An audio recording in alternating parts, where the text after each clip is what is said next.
It's the main event. I'm your humble host, Stephen McCollum, and you know him as 17-year NFL veteran, 3-time Super Bowl champion for your Dallas Cowboys, Dale Hillestray, everybody. Hey, look, Good that voice morning, cracking, Stephen. man. Boy, you must have had one heck of a Mother's Day weekend. Your voice is hoarse. You're hooping and hollering, dancing on tables. Huh? It was all right. It's an all right weekend. Yeah? You know, celebrating other people, my forte, what I like to do. Wow. Wow. Did you see your mom this weekend? I did. I went over there yesterday. Did you? Me and the kids went by on my way over to Glendale yesterday. We stopped by for a couple hours. Yeah. Charge your car while you're there? Nope. Didn't need to. Didn't need to. My car's going into the shop tomorrow, though, 1 o'clock. We'll see how long I'm without it. Have you tried a public? It still doesn't work. Okay. Yeah. But I'm about to hit my 36,000 mile thingy. Okay. You know, I'm at 33,000 now. So once you go over 36,000, because there's over-the-air updates and then there's factory updates the dealerships have to do. Okay. And I haven't been in for any of those. So I'm wondering if it's as simple as that, but they charge you for those after you go out of warranty. So I got to get it in like now before I go over that warranty level Right. to get all the updates. So that, and ever since I got the new tires, it goes to the right a little too much, which is annoying driving down the road. So I need an alignment. And then there's a recall on it that I've been ignoring for the last year. So I got. Really? I'm gonna get that done too. Yeah. So I'm gonna drop it off tomorrow, 1 o'clock. We'll see how long I'm without it. We'll see if I'm Ubering. Do they give to you a the loaner, studio. or? I don't know. Well, how are you getting home if they don't give you a loaner? Ethan. Well, that's why I did it. It's the one out down by the kid's school. So, so I'm gonna take it at 1, drop it off, and then he'll come pick. He gets out of school early. He doesn't have his last hour, so he'll come pick me up, and then if we have to, we'll go pick his sister up. And then I got to figure out what I'm gonna do for a car Wednesday until I get it back. That's my question. Huh. Yeah. Things that make you say, Things I got to worry about, Dale. Yeah. Everybody needs to worry about that. You take your car to the shop, you got to worry about that.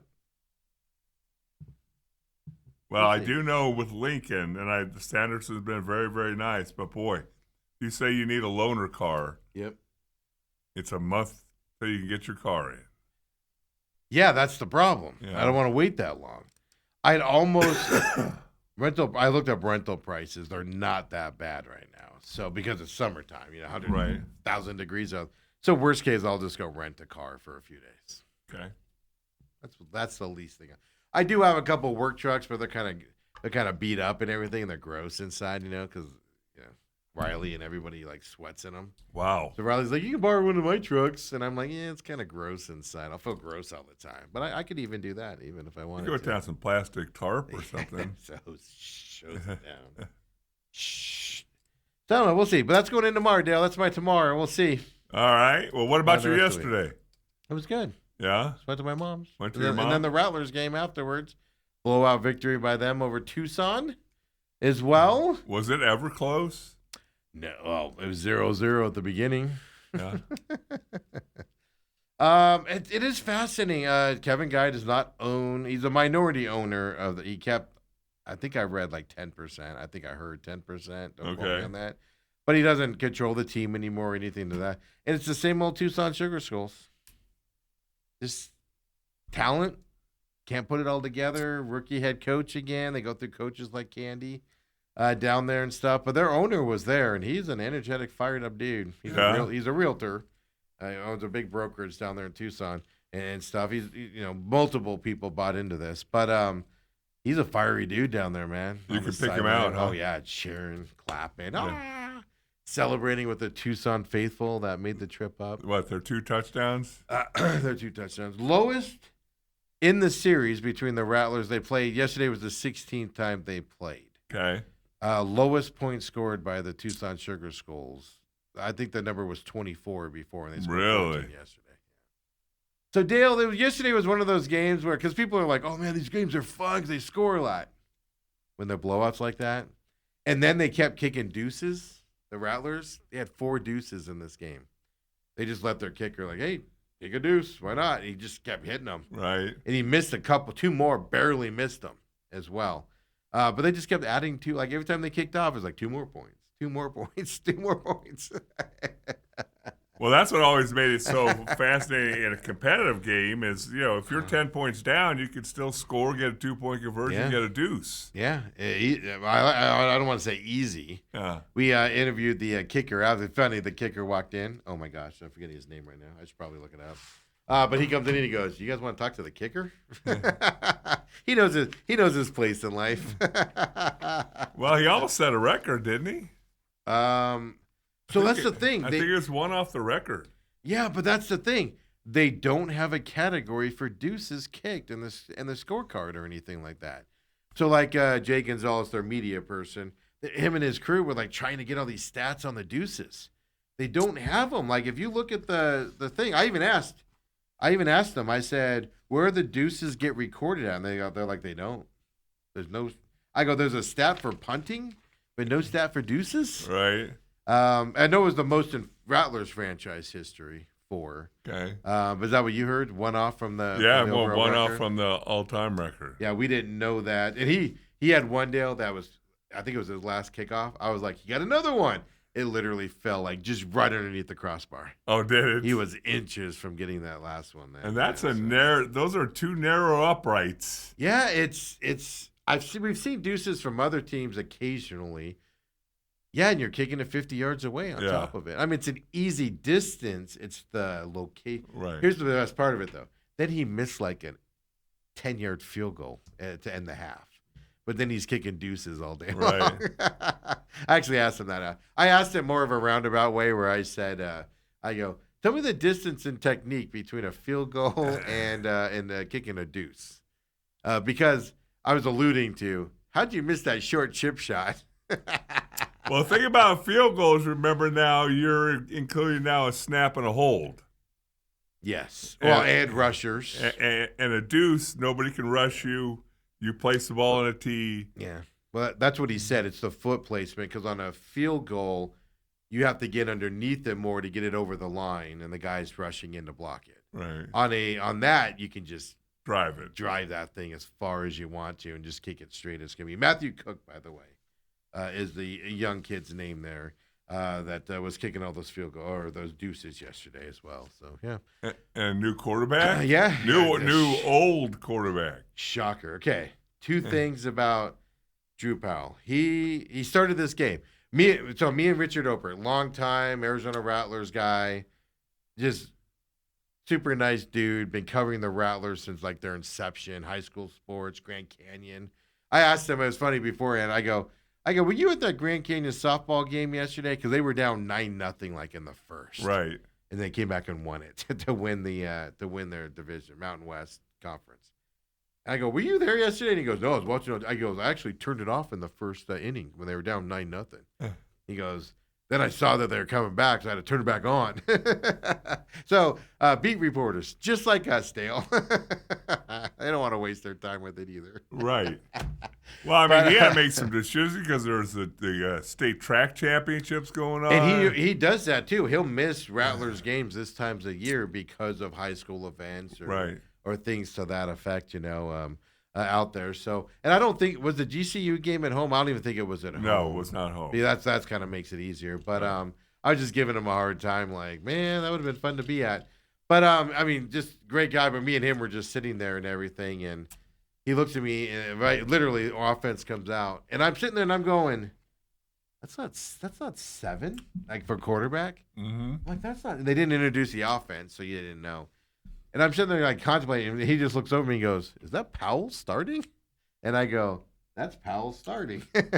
What? But I will say this, Dale. Then I felt stupid. Because on the sheet we get, on the starting lineup, offense starter, Drew Powell. Oh, really? They listed it. He said after the game he knew on Thursday that he was going to start. Thursday at the end of practice. Talk about Kevin Guy? No, Drew Powell was told on Thursday okay. that he was going to start the game. Okay. So if you don't know, Drew Powell, 3-time MVP in the league, throws the most gorgeous football you've ever seen in indoor football. Just big guy. He's coming off of an injury. He hasn't been able to play very much in the last 2 years. Then, what was it, 2 years ago, he went to The Rattlers he had a horrible playoff game. Dale, you remember this? I was there too. Horrible playoff game, which he tends to have. I call him Playoff Drew. Then after that season, the Rattlers traded him to Tucson. Then the Tucson quarterback was traded here. Neither one of those guys played for either team. Drew went to the Orlando Predators in the AFL that year. The Arena Football League tried to come back. Didn't play much there. He said this was his first meaningful snap in 3 years yesterday. Okay. Then he's been hurt on top of it, and he talked at length about it in the post-game press conference where, when he was warming up, Myler, the number 7, the guy that started all year long, he said he threw a ball up high and Drew went and got it. And he went, he goes, that used to hurt. They don't hurt anymore. So, he said at that moment, he was like kind of comfortable. But Dale, I asked him, I go, when did you feel comfortable in this game? He scores the first touchdown for about 27-yard run. Well, he ran it because I was going to say, the one thing about him was he's a dynamic double threat. Dual threat. That was what made him dangerous because he's a big dude. Yes. With those shoulder pads on and stuff, he's a big dude. He's basically like me, a little bit thicker than me, but he's basically like me without his pads on. But then he puts those pads on and he looks like a gigantuan. It's so amazing to see when I stand next to him. How you can change your size with all the stuff quarterbacks have to wear. But he did a 27-yard run down the sideline. And I noticed he had a little hiccup as the guy was running towards him from the middle of the field and coming toward him to just nail him against the boards. And I called it a hesitation with Kevin Guy, and Kevin Guy kind of got a little what do you mean hesitation? I was like, well, maybe it wasn't hesitation. He was just getting ready to hit the guy, But there was a little hiccup in his step there as the guy was coming towards him.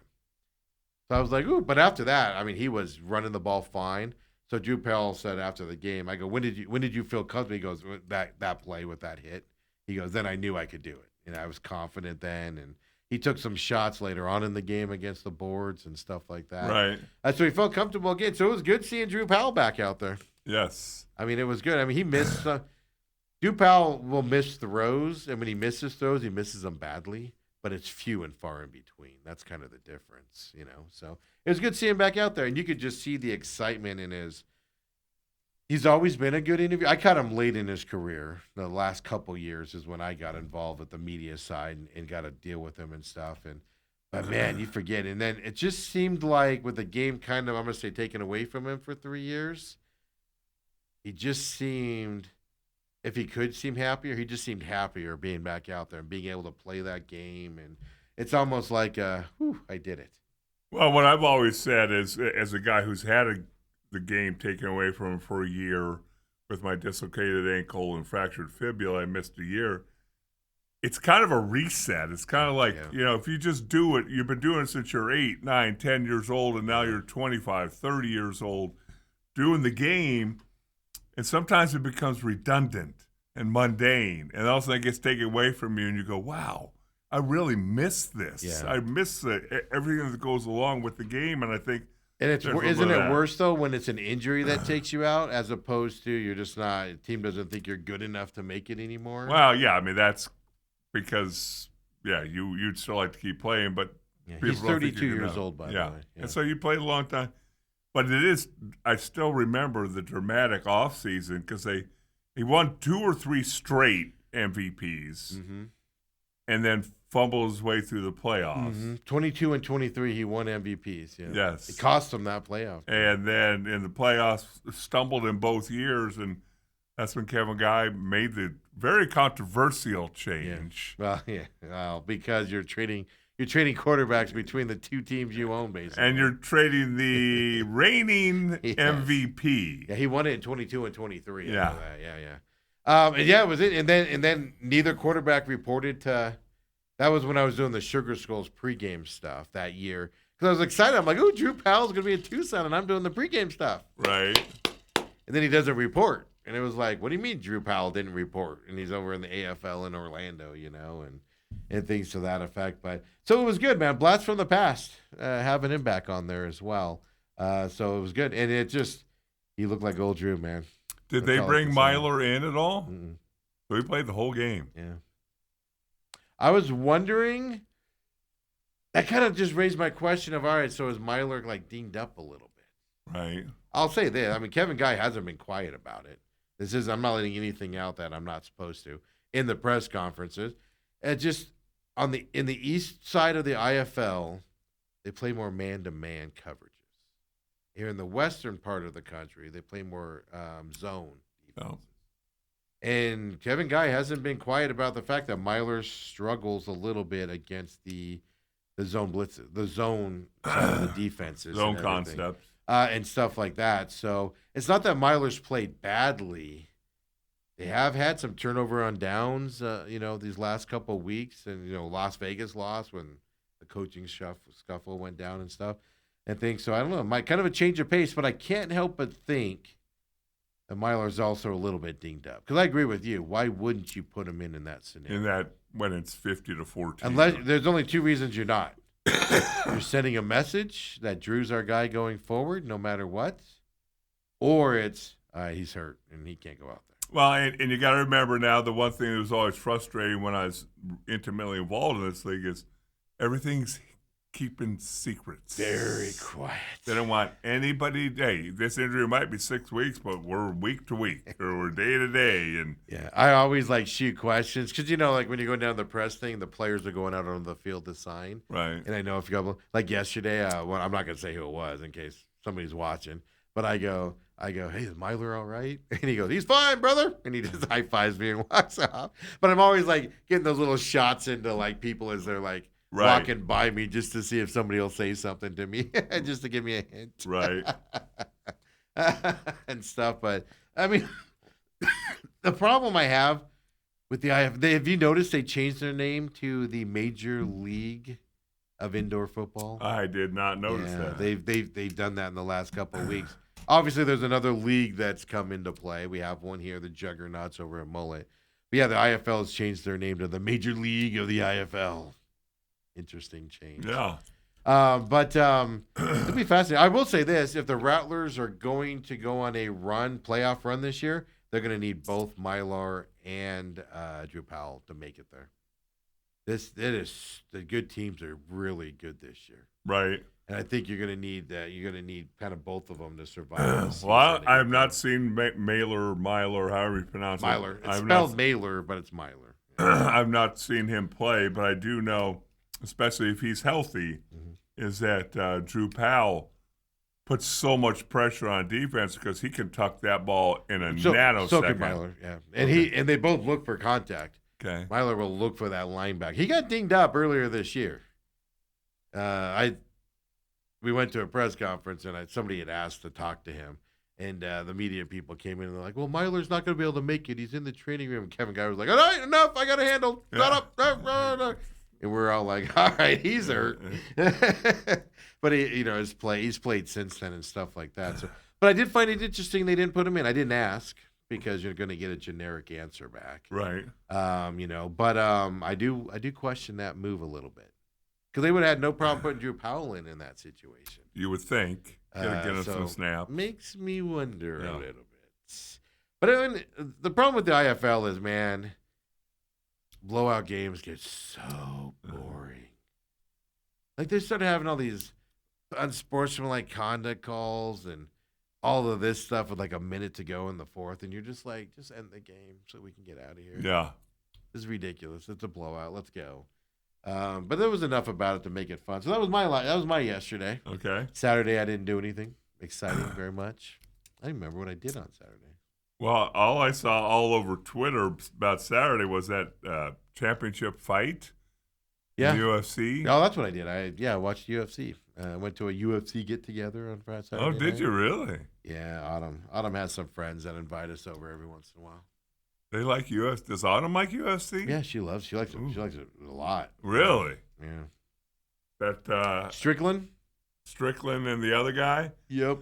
The guys we were at, they put $40 down on Strickland, and he was plus 300, something like that. Right. They put money on him, and they were like, "Let's cash out!" Going into the last round, they're like, "Let's cash out," and I was like, "Don't cash it out. Yeah. Don't cash it out. If he made it this far, he's got a chance to win this thing in decision." And he won it by decision. All the stuff that I heard, and it was fascinating, was that there's extra security there because these two don't like each other. It was fantastic, Dale. First guy goes into the ring. Strickland goes into the ring first, and there's literally just big buff dudes. And they form like a semicircle. Because normally a fighter goes into the ring and they can like hop around to stay warm, go. They weren't letting him do it at all. And then the other guy goes into the ring and he like starts to do that. And the security guy's like, nope, you're staying right there. Right. They even went to the middle, like before the fight, where the ref tells them their instructions or whatever. And they're like security guys standing there, like holding him back a little bit and stuff. And I'm just like, wow. This is amazing. But then they threw everybody off by like hugging and stuff. Yeah, that's what they do. That's what Strickland does. He talks so much garbage leading up to a fight. Then when the fight happens, and he's like, you're not a bad guy. I was just trying to sell the fight. I saw man. One of them mouth, I took it too far. That's what Strickland said, yeah. I took it too far, but I was just trying to sell this and, stuff like that. That's what they always do. Yeah. It just cracks you up. So you didn't need the extra security. I would say, I'll say this, whether you needed it or not, it was great theatrics. Yeah. Great theatrics. Because even it was just like, oh my God, this is amazing. They didn't even let him like take a step once they got into the ring. It was like, you just stand right there. My favorite part though, Dale, is they had like big buff guy, some skinny bald dude, short bald dude, some big buff guy. And I'm like, what's the skinny bald guy going to do if something happens right now? Is he the brains of the operation? Yeah, I know. He's acting the toughest. Don't come over here. You're not supposed to come over here. And I'm like, what's that guy going to do if something breaks out right now? But it was a lot of theatrics. The whole fight card was a lot of fun. I thought it was really good. Yeah. Good. But that was a good ending there. I mean, big plus number there for him to win.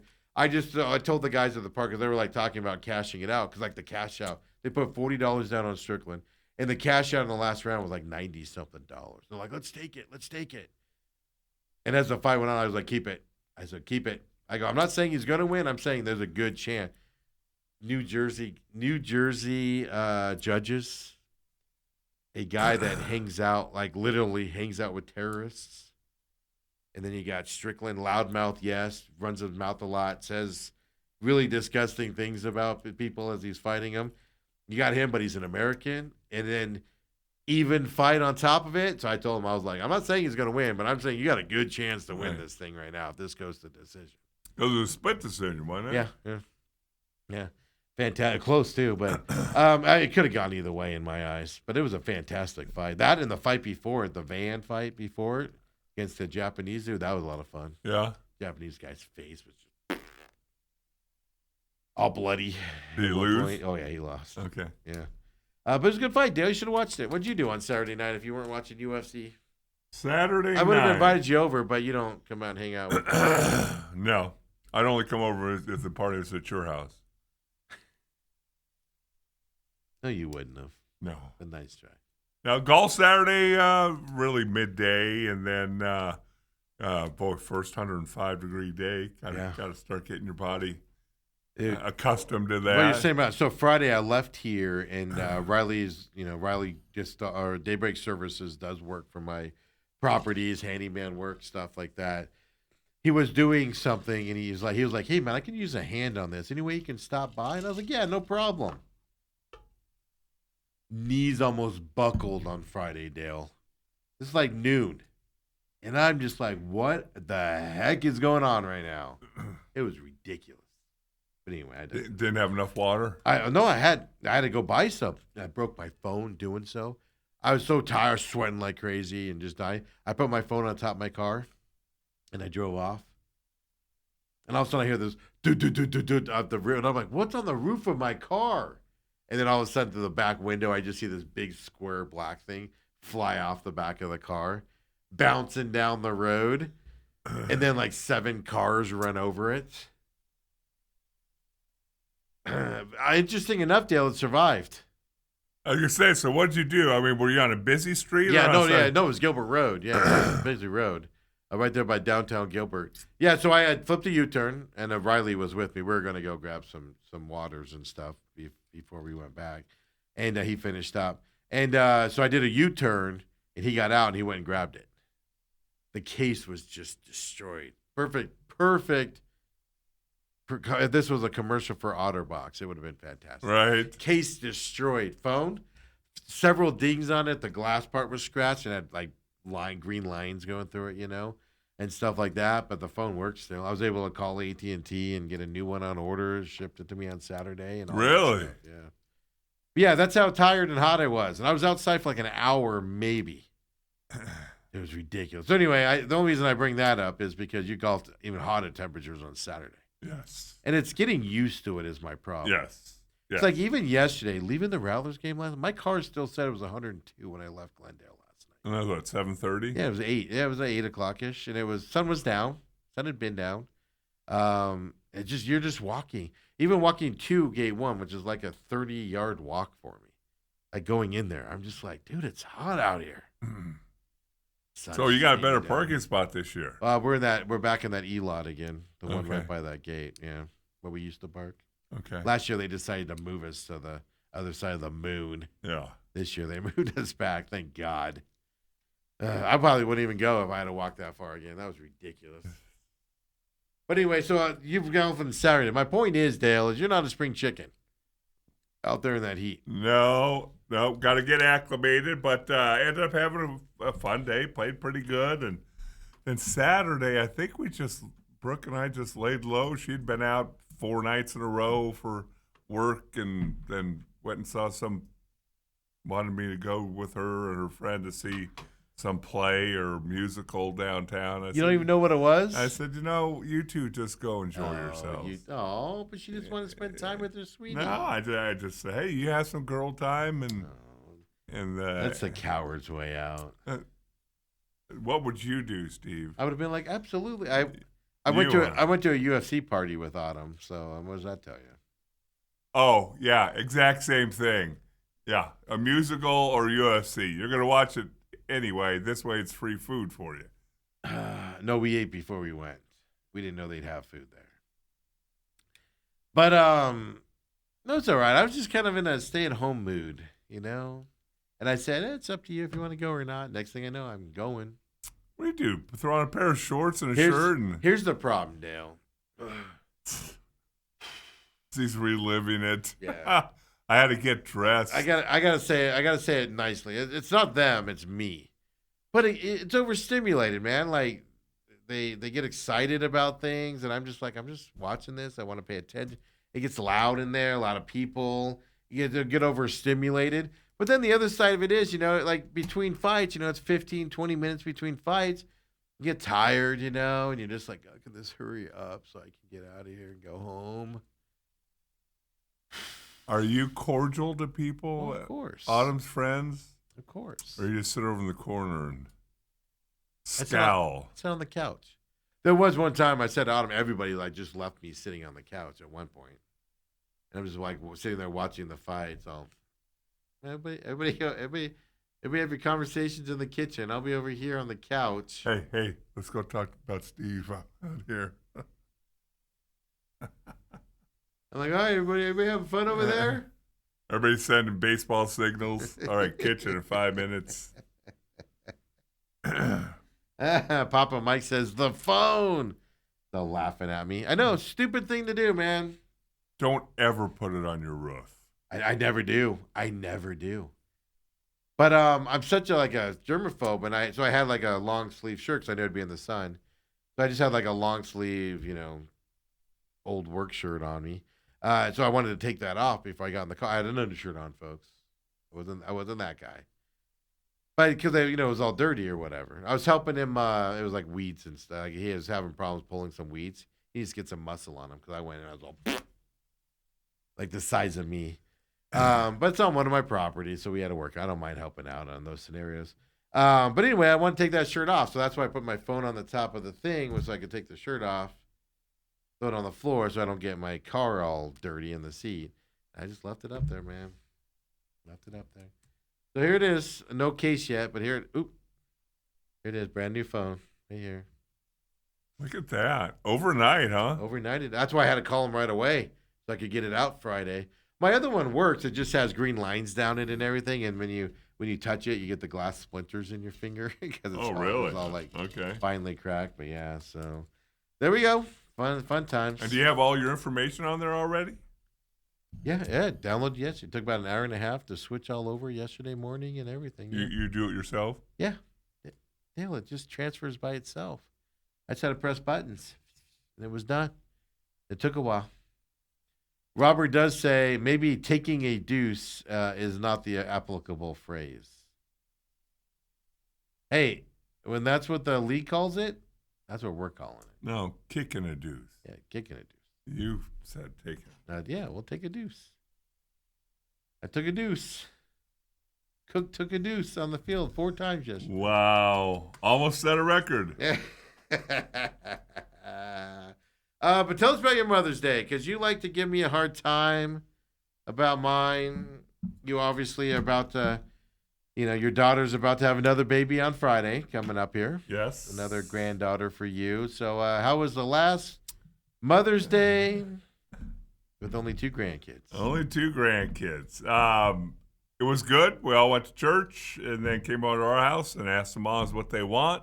And they all wanted hot dogs, hamburgers, and my youngest daughter, who's married but no kids, she did sides, and everybody else pitched in.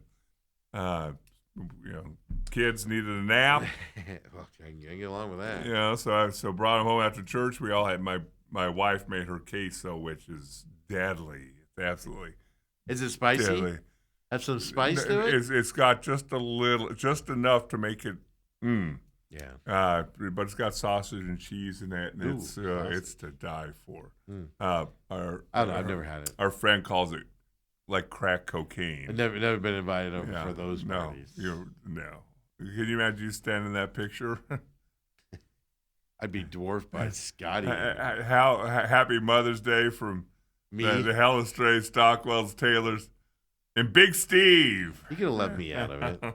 You could have just been like, they could have just assumed I was part of it. You have like nephews and cousins all in the picture that nobody knows about too. They don't even matter. It's just one nephew. That's it. It's just some random guy started showing up in your pictures about it, a year ago? Yeah, when he moved out here.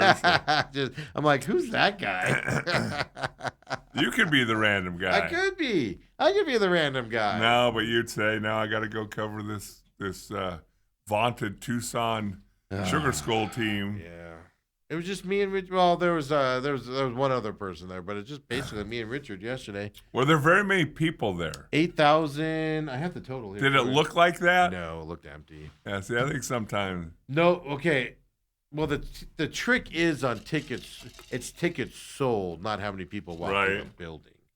But here's what I don't get. How do they account for suite tickets? Are there anybody in suites? Yes, they do. They have people in suites now. Yeah, there are suite level people. They come in gate 1 also. By the way, that was last game. 8,004 was the attendance they gave us. Yes. Okay. By the way, Rattlers lead the attendance in the IFL. It's not even close. But they had a game where they had like 7,000, 7,200 or something. That might have been their last. That was when Monster Truck or whatever was going on next door 2 weeks ago. But no, not just that, but then like I walked in also with the guys that I don't know how to describe the area down by the end zone, the owner. Oh yeah, the owner suite area. Yeah, like those aren't tickets; they just get passes. I don't know if they count. No, there's tickets in the. Is there? Yeah. Okay, because I walk up and I thought the game started at 4. It started at 4:30. Oh. So I'm rushing because I'm like 3:30. 3:30. Man, I'm running late. I got to get there. I'm gonna get a crappy seat. I'm doing all that stuff. So I get there, and I walk up on the door, and I go, why aren't the doors open yet? And they're all like, starts at 4:30, opens at 3:30. And I was like, game starts at 4:30? And this guy's giving me a hard time going, come on, media member, figure it out. How do you not know this? And I'm like, you guys are lucky I have pants on right now, joking around with this guy. Dale, he's joking around with me and everything. He's like the representative for Cobblestone Car Wash. He's on the field for the coin flip and everything. And he's sitting like front and center in the owner's area down there, whatever that area is called down there. Right. And this guy's, I'm glad I didn't say anything like rude to him or something. It was really fun. But I was all like, that guy was giving me a bunch of crap before the game. He's just a normal guy, Steve. Yeah, he was. He was just standing there. And he's all down there for the coin flip. Were they not letting him in either? No, they don't let anybody in until an hour before, period, end of story. Yeah. Nobody. They let the announcers in. Well, the media, yeah, those people, they do. Right. Well, because you guys are babies. You don't want your makeup to sweat down your face. Don't make me stand out here. They actually, so the secret was they let you in. You got in, but you had to be there earlier. You always showed up whenever Dale wanted to show up. Those guys are there way early, man. Now with the Yahoo Sports deal, I bet you they're there 2-3 hours early. Because I saw a picture. Shed Bonner was on the call yesterday. I saw a picture of them like 2 hours before the game, and they were on the field. Yeah. So they're getting there. They're getting there really early. Well, and the whole thing is like every home season opener, we would be there 2 hours early. Yeah, and then you just sit around. Work through all the glitches and all that. And that would take 10 minutes. Then you'd sit around for an hour and 15 minutes.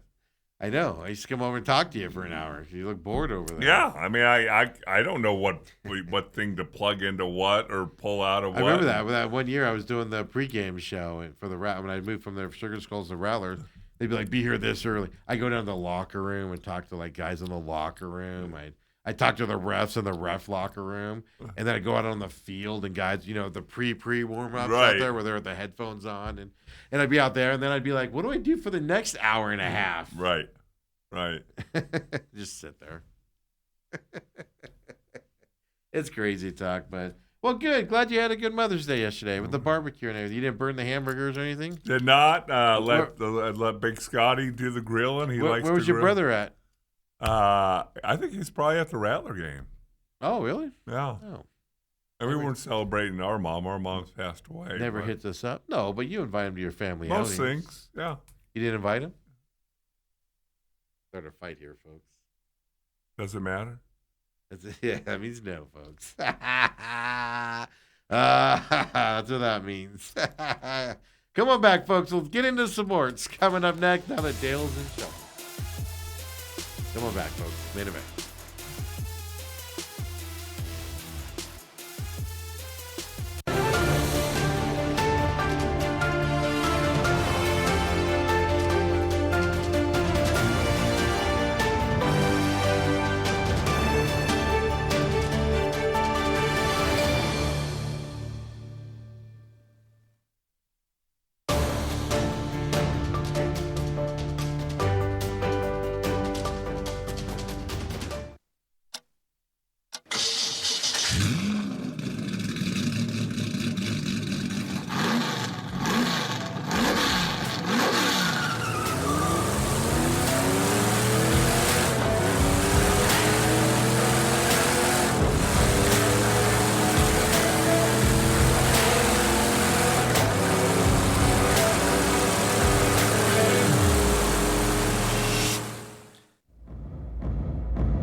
We're back here. Main event. Don't forget, follow us, TME Media AZ. Of course, they're on YouTube. Definitely check us out there for all of our live programming and everything else as well. And then I just got a weird message there in a different language, and I realized I was on the wrong page. I was like, well,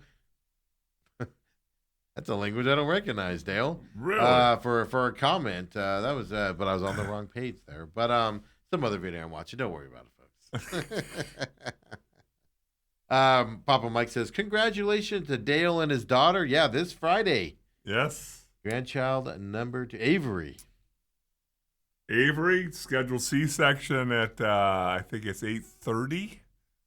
So I will most likely not be here on Friday as it's starting to stack up because we got to spend the night over there. They leave for the hospital at 5. You are staying the night now? Because originally you said you weren't going to? Well, it looks like it's going to change because Brooke needs some help in the morning. as both Getting kids, them to school. and both kids go separate ways. And Yeah, different. it's yeah. one thing to do it when you're 30. It's another thing to do it when you're 60. No, I get that. But like I said, I'll give you this one time. I'll give you off. Will you? Yeah, just for this, only for this. Well, that's because next week I might have to transition pretty quickly. You know, I might have. Oh, you got? Do you have the right graduation day now, or it's next Thursday. Oh, Not next this Thursday. Thursday. Next Thursday. I was off by a week. Okay. It's next Thursday. What else were you off by a week The with? 25. Everything in my life, I'm off by a week. But you're always a week early when you're off. I am. That's what's better than a annoying. week. That's better than a week late. Yeah, it's always like I'm always like, no, I got this thing next week, and then I'm like, wait, don't I have that thing? And I'm like, oh, it's the following week. Okay. It's really I don't know why I've gotten into that habit lately, but I'm off by a week lately and stuff like that. Yeah, so we'll give you Friday because I might next Thursday might get a little crazy. Yeah. Might get a little cray for me as well. But all fun. Follow us TME Media AZ, of course. Podcast systems after the show on demand.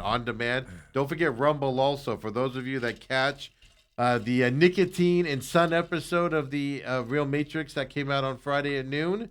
The Angry Patriot and Dale Hellestrade, who was going to be a guest on the program. Apparently, he's series regular now over here. Of course, talking nicotine. I did find that nicotine story interesting. Yes. The thing. Yes. I didn't know it was naturally. I didn't know we naturally made it. In our body. Yeah. I had no idea. Well, and then again, the way I've gotten him to propose it rather than jamming it down people's throats, here's the information. Yeah. You decide. Yeah. If it's something that you might want to do more research on, great. That sun thing, I was always told sunscreen. Oh yeah, no. Yeah. But then Anytime you're spraying something chemical on you, you read what's in the sunscreen that then now gets baked into your skin, and everything's bad. Isn't it weird though? Because this is how I counter that. Because I agree. If anything, just watch the Angry Patriot just lose his mind on this show. Folks. That's entertainment by itself. But the thing that counteracts me on that is we're all living longer now with all these chemicals that are bad for us that we're putting on our bodies. Like deodorant, spray deodorant, and regular deodorant's bad for you. It's got aluminum in it. It soaks into your skin. All that. And I'm like, yeah, but we're all living, if you're living right, you're living to 70, 80 years old now, and stuff to that. So I'm like, how bad can it be? Because they didn't have this stuff back then. right. And they were living to be 30. Like 30 was a ripe old age.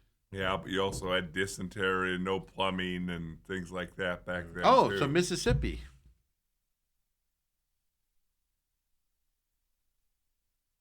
Steve McCullum at SMAC 500. You know what the best part is? I should have said Alabama because I don't think we have any Alabama watchers, but we do have some Mississippi watchers. So that was for you guys. That was for you guys. This is back in the 30s. Oh, unlike today with no plumbing in Mississippi? Is that what you're trying to tell me? Even the mobile homes have They plumbing. battle over an egg for the Egg Bowl, Dale. I mean, come on. How cool can it be, right? Oh, we just lost like 7 viewers right now on top of that right there. They all just logged off. Dale, but it was an interesting weekend. I mean, NASCAR, the race at Watkins Glen was interesting to watch this weekend. All 3 of them there, IndyCar and the road course. A shocker winner there in terms of what everybody thought was going to happen. So those were fun. We'll talk about that on the pit stop this Wednesday as well. So tune into that. But D-backs, of course, NBA, sweeping the NBA, sweeping the NHL as well. Yeah. Wemby, ooh, elbowing a dude in the neck, changed that series last night. And and we can get into it if you want or not, but all this talk about, just let him play. What? That was so when I was at the game. It was before the game started when it happened, so I didn't see it live.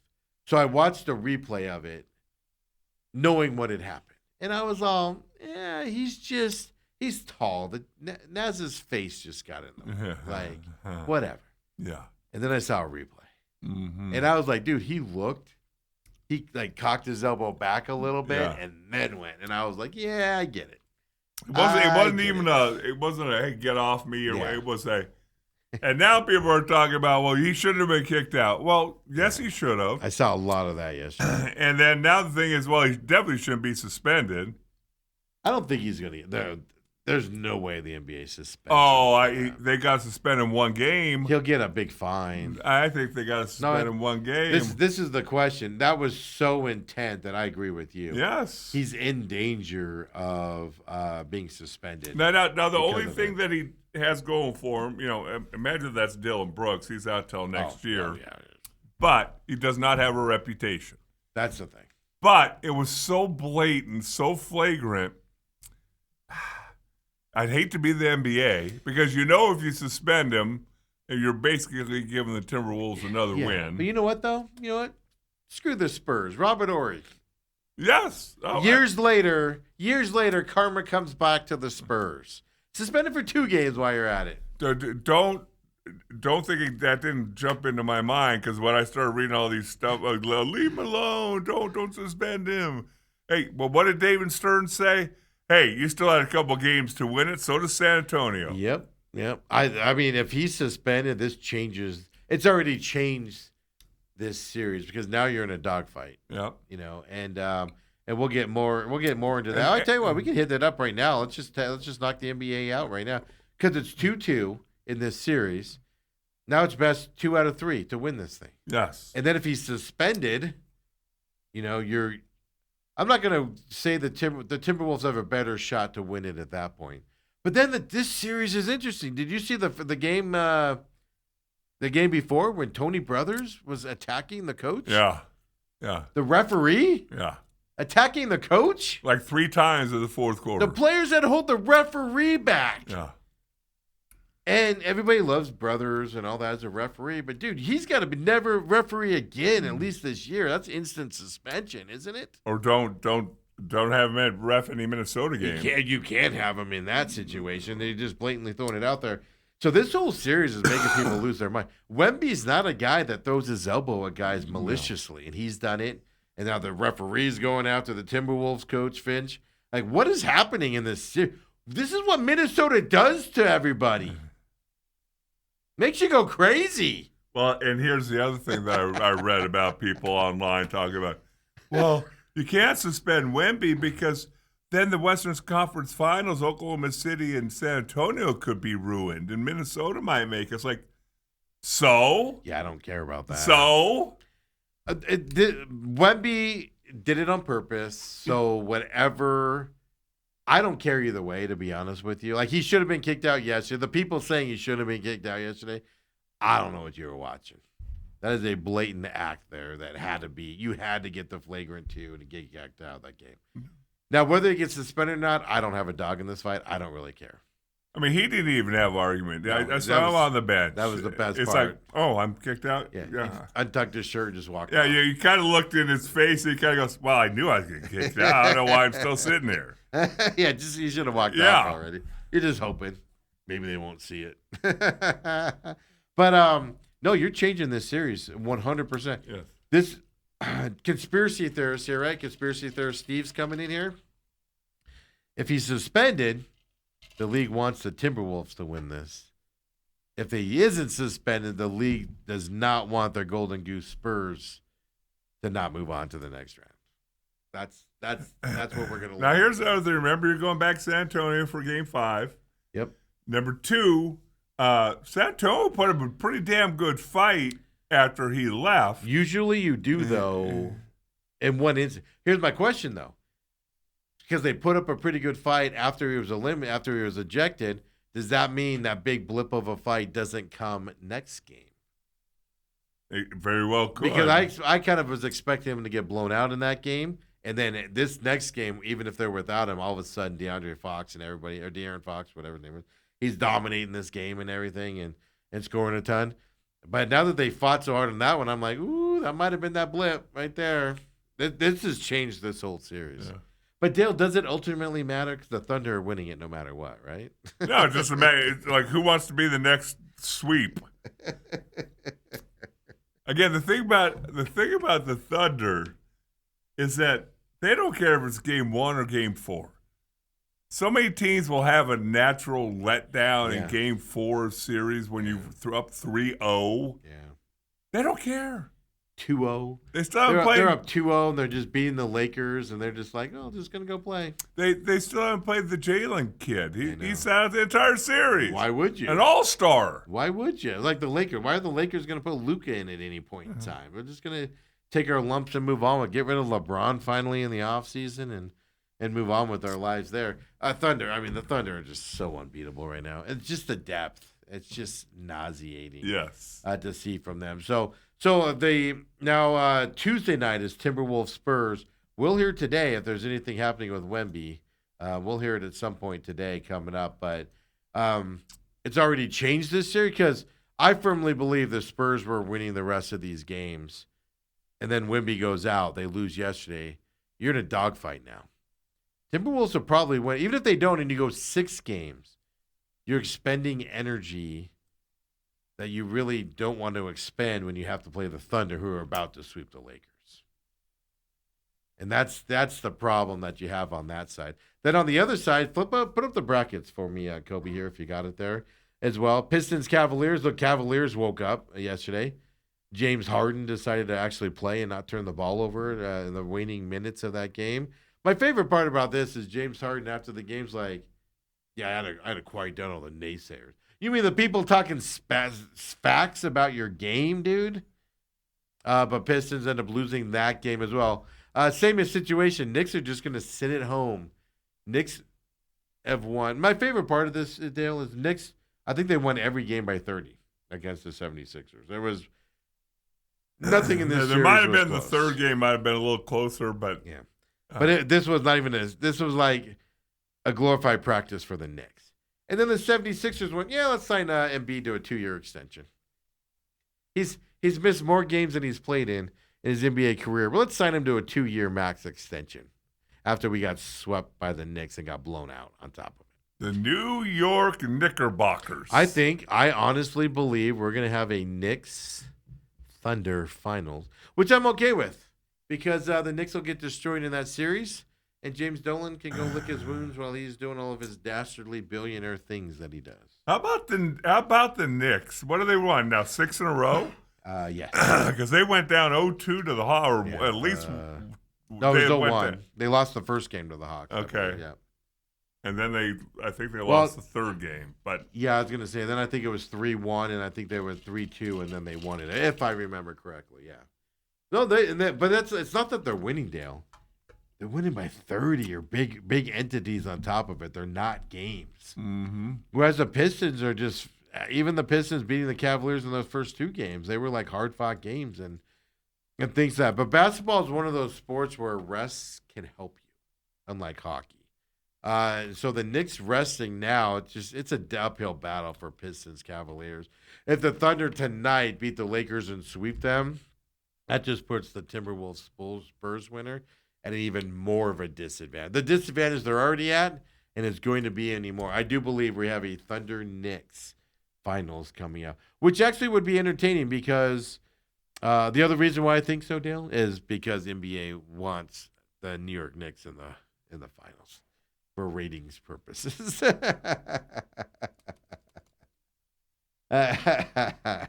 Conspiracy theory Steve here. But tonight you've got Thunder Lakers, if you want to dare turn into that series. And you do have Pistons Cavaliers tonight as well for that. Then on Tuesday night, Timberwolves Spurs. And we'll have to see what's up with Wemby. I haven't seen anything yet on Wemby this morning. Because they're off today, makes in 2 games tonight, makes me wonder if we'll actually hear anything today. Well, you have to, don't you? So that the Spurs, both of them, can game plan. Games tomorrow. Don't you got to give them a day? You don't have to. It's the NBA. They can do whatever they want. I agree with you. I think you need to know today. Yeah. But so if you had to put money on it, suspended or not suspended? I say suspend him. Yeah, I say he's not suspended. I even say, you know what? If you want to quiet the noise, suspend him for 2 games, have him appeal it, knock it down to 1, and move on. I don't think there's any chance in hell the NBA suspending Wemby for a playoff game. No history. He's going to get fined out the wazoo, which doesn't matter to him. Here's the other side. That happened early enough in the game that he pretty much was suspended for a game already. It wasn't like that was the end of the fourth quarter, right? It was early enough in the game. I don't think there's any way in heck they're suspending him for a game. Lunch? Okay. All right. My favorite part is Nas Reed, who took the elbow. Yeah. They go, "Hey man, how much did that hurt?" And he goes, "Pain is weakness leaving the body." I saw a meme with him getting pushed out of the arena with a big neck brace on and headed to the hospital. Oh man! Oh god! If that was the Thunder, seriously, they would have to bring out a stretcher for him and everything. With the faking that would have been happening there, but it was pretty funny. I've seen some AI videos where Wemby elbows him and then like takes him down. It's like like UFC fighting on the floor and stuff. People are pretty creative with this AI stuff, man. It is pretty funny. And it does not take long. No, it was up like instant. I was like, because I got to, I ended up getting the Rollins game earlier than I thought I was going to. So I had a lot of pre-time before the game where I was reading up on it and watching a lot of the stuff. And I was already seeing them. And I'm like, is that it? And I'm like, oh, that's AI. And like Wemby did not climb on top of him and pat him in the face 40 times. But my other favorite part is Wemby as he's walking off the court. It always reminds me. Or when he's walking to the bench after they separate him or whatever, and Wemby's like looking at his elbow, like, "Oh my god, my elbow hurts." His face got in the way of my elbow. If it wasn't look, that's the thing that gets me. That's the thing that gets me. Bam. If you don't suspend him, then you just open yourself up for a lot of stuff to go on. 8 minutes, 39 seconds in the second to go in the second is when it happened. Yeah, I mean, this is there precedent for this suspension after that? Because Draymond's done stuff like that in the playoffs, and has he been suspended after the elbow stuff? Has he been suspended again? Well, the kick to the privates. Well, but you should be outlawed from the game altogether. Oh, if you do that, or is that because it's Draymond? Well, no, that's just a weak thing to do. When you're playing basketball, you flick your leg out there. Yeah. Hey, when we come back, we'll keep it rolling. We have the draft lottery for the NBA. I'll hit that up real quick, Dale. Which pick the Suns get? Well, I'll tell you. 2029, we'll find out. 2030, we'll find out when the Suns will pick. We'll go through it real quick because you can't tell me the draft lottery's not written. Well, I saw the Indiana general manager apologizing. Because they set it up perfect to have a top 3 pick, and they got screwed by the NBA. The ping pong balls did it. Right. Okay, Dave Nash. Come on back, folks. Main event. Second hour coming up next.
And we're back here, second hour main event. Woo-wee. Talking Wemby here. Let me be clear on that. I think Wemby should be suspended. Robert also says Wemby has to miss at least one game. That elbow was worse than a punch. That's the other thing that tells me you can kind of get around it a little. I think you should be. I don't know if they have the guts to do it, is my point here. In this situation, in the playoffs, with a guy, if this was Draymond, if this was Brooks, and there's no question, suspension's coming. Because of reputation. Reputation. He does not have this reputation. And then on top of it, dare I say this? I'm not saying it didn't hurt, but like Naz Reid didn't really act like it was a big deal either. Well, you don't dole out punishment based on the opponent's reaction. No, but if he would have been knocked unconscious, fallen to the ground or something to that, it looks worse. So then the public outcry would be bigger, is what I'm saying. What I told you during the break is the reason why I think there will be a one-game suspension is because if they don't, every single thing that happens from here on out will be compared to that. And that's not as bad as what Wemby did. Not even close to what Wemby did. And, I'm losing this bet. I fully concur. I'm losing a lunch bet. But the bottom line is they do have to have some gagnons to pull the trigger. And I'm not sure David Silver does. If this was, who was the commissioner back in Adam Silver? Yeah. Oh, wait. Adam Silver's right now. Yeah, now. Who was the guy before? Stern. Yeah, David Stern. That's right. I got his names all confused. If it was David Stern, he's being suspended. He might be publicly flocked in the square. But this commissioner, I don't. Hey, at the end of the day, I'm not too sure. You use the same conclusion that Stern had when he kicked the Suns out for the next game, suspended them. Yeah. Hey, this is only Game 5 coming up. It's 2-2. So you miss Wemby, give it a good old-fashioned try. You get Wemby back for Game 6, and you can still win the series. You're down 3-2, and you got to win 2 in a row. That changes the now. Oh, changes, no doubt. The difference here, I think, is two players took one step off the floor. The Spurs took steps off the floor, and nobody happened to them. Right. Stuff like that. This is also Wemby causing the and then back then Robert Horry started it, so it was a reaction thing from the Sun. This is Wemby doing it all to himself. Yeah, that's kind of the difference you're feeling. So we'll have to see. All right, I have a feeling I'm losing this bet. I just will be shocked because I just don't think he has the guts to do this because this is going to change the series. And whether you like it or not, the NBA. I'm not going full conspiracy here, but the NBA can manipulate things to get what is better for them on the money side. It's just that simple. There's histories of the NBA manipulating things. They're not blatant where they're blowing it. They're purposely doing it. You put a certain ref in a game that calls fouls more than a certain ref doesn't. That's what they do to kind of influence these things. I'm just telling you. This is going to be fascinating to watch. And another example of manipulation, just simply the NBA draft. Look at you. NBA draft lottery. Washington Wizards are first. Utah Jazz second. I saw their renovation plans. They're starting it this offseason. That way, half the arena can see the hockey game eventually when they get done with all their renovations. Out there, Memphis Grizzlies third in the draft. Chicago Bulls 4, Clippers 5, Brooklyn Nets 6, Kings 7th, Atlanta Hawks 8th, Dallas Mavericks 9th, Milwaukee Bucks 10th, Golden State Warriors 11th, Oklahoma City Thunder 12th, Miami Heat 13th, Charlotte Hornets 14th. Wow. The worst teams in the league don't have high draft picks. What a weird way to say we want our bad teams to be better. Well, the Wizard, the Jazz, the Mavericks, the Grizzlies. Yeah, the Mavericks and the Bucks are specifically what I'm kind of referring to. 9 and 10 for them on top of it. But again, how did Oklahoma City get screwed? They did not. How did they get screwed? That shouldn't even be in there. Huh? They shouldn't even be in there. But, I mean, then you got a team that, last year was in the finals, went to Game 7 of the finals, lost their star player, Halliburton. Right. They had to retool their roster because of that. So they let, their one big center, they let their one big guy go. And they had to make manipulation moves with their roster for money reasons. By losing Halliburton, they knew they would struggle to compete, so they had to do it justly. They're terrible this year. Did you hear me read their names at all? The Indiana Pacers got royally screwed to the point where the GM had to come out and say, we did everything right. The balls just didn't fall in our favor. That's a terrible draft system. And now next year you're making it worse with this anti-tanking deal where if you have the worst 3 records, you don't even have the best chance to get the number 1 pick. What?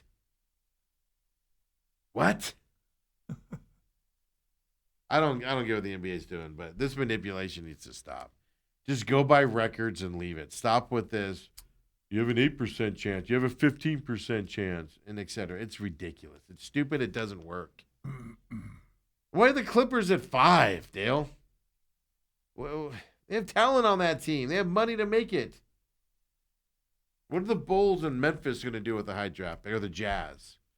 We're going to draft another guy that's not going to play at all and make us win. We're going to still suck next year. Oh, so the reason the Clippers have the pick at 5 is because I was trying to figure that out. Nobody explained it that I saw that they had the Pacers first round pick, but it's probably top 4 or top 3 protected. It's protected.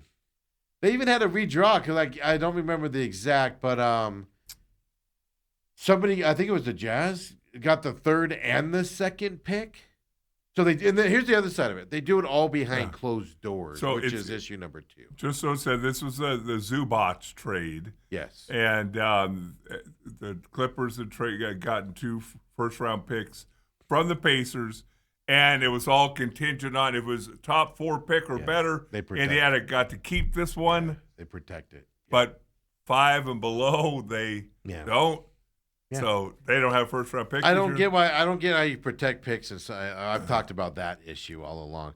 So the Pacers get screwed with that trade deal and everything. But then on top of it, the Jazz got 3 and 2. If I remember correctly, the Jazz got 3. Now, this all happens behind closed doors, which also, anything done behind closed doors is shady, folks. And so they had to repick it. And that's why Memphis gets the 3rd one. Because they had to go back. Once the Jazz got 2 in a row, they're like, we got to redo those 2. Bloop, bloop, bloop, bloop. And then the Grizzlies get 3 and the Jazz get 2. And you know how we find out about it? People in the enclosed room of secrecy come out and talk about it. Right. The NBA deserves all of its comeuppance with this stuff. And Wemby's not being suspended. Look at how they manipulate everything. They can't. If anything, Wemby's not going to get suspended, and they're just going to gift the Spurs a win. Adam Silver cannot look into a bevy of cameras and say, we will not suspend Wemby. He can't. There's no humanly way possible. He can, and he's going to. He looked honestly in the faces of everybody at the draft lottery and said that was on the up and up. It's everything but the up and up. If it was on the up and up, you would do it in front of everybody, not in a room with only certain observers. You would do it so the world can see it. That's all I'm saying.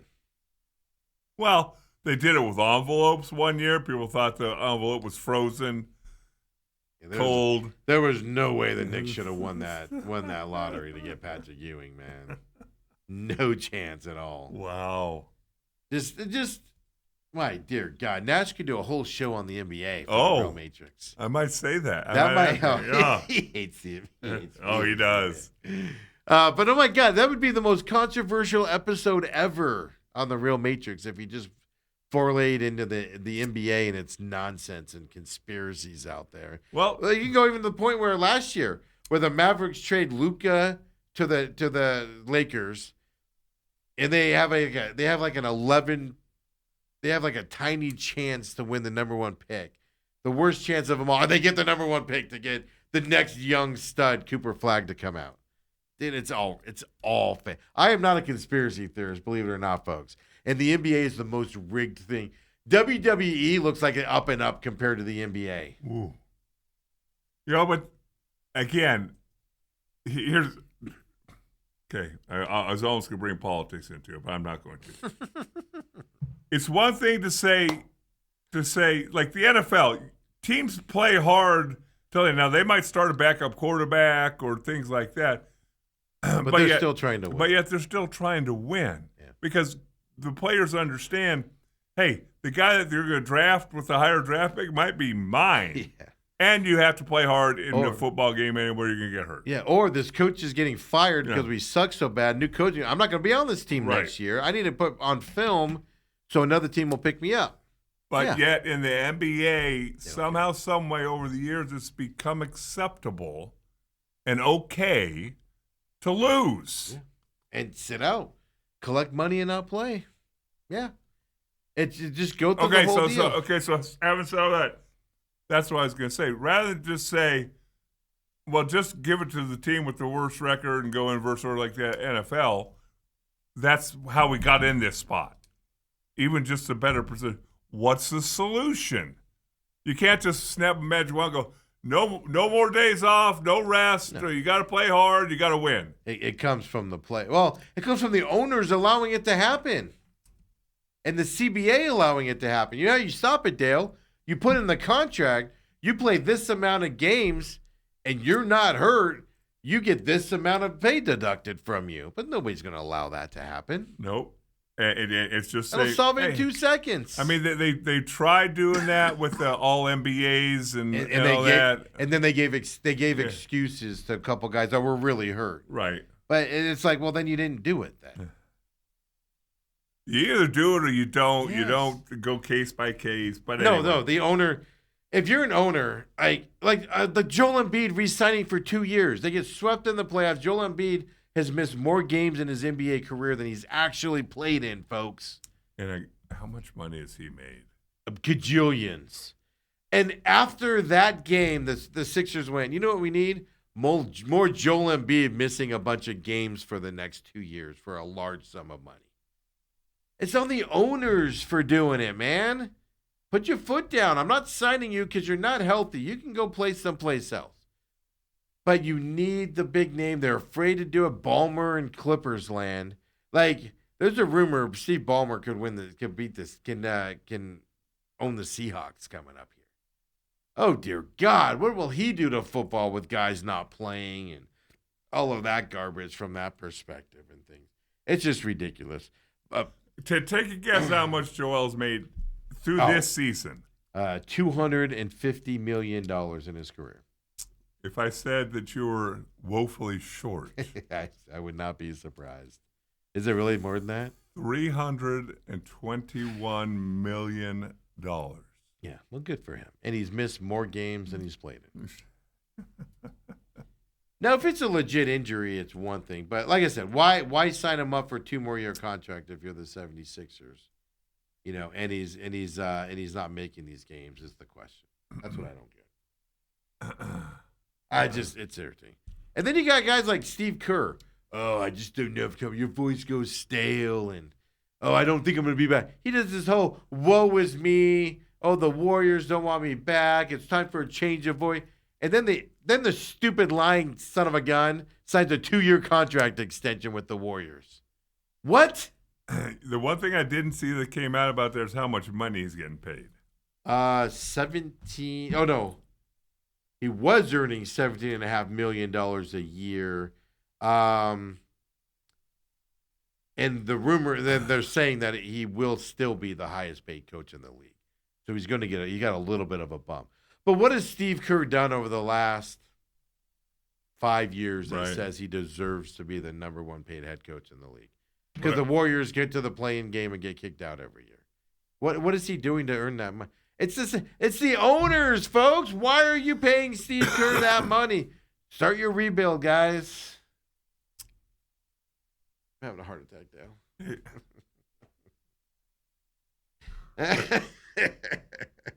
So he's making at least $70.5 million a year.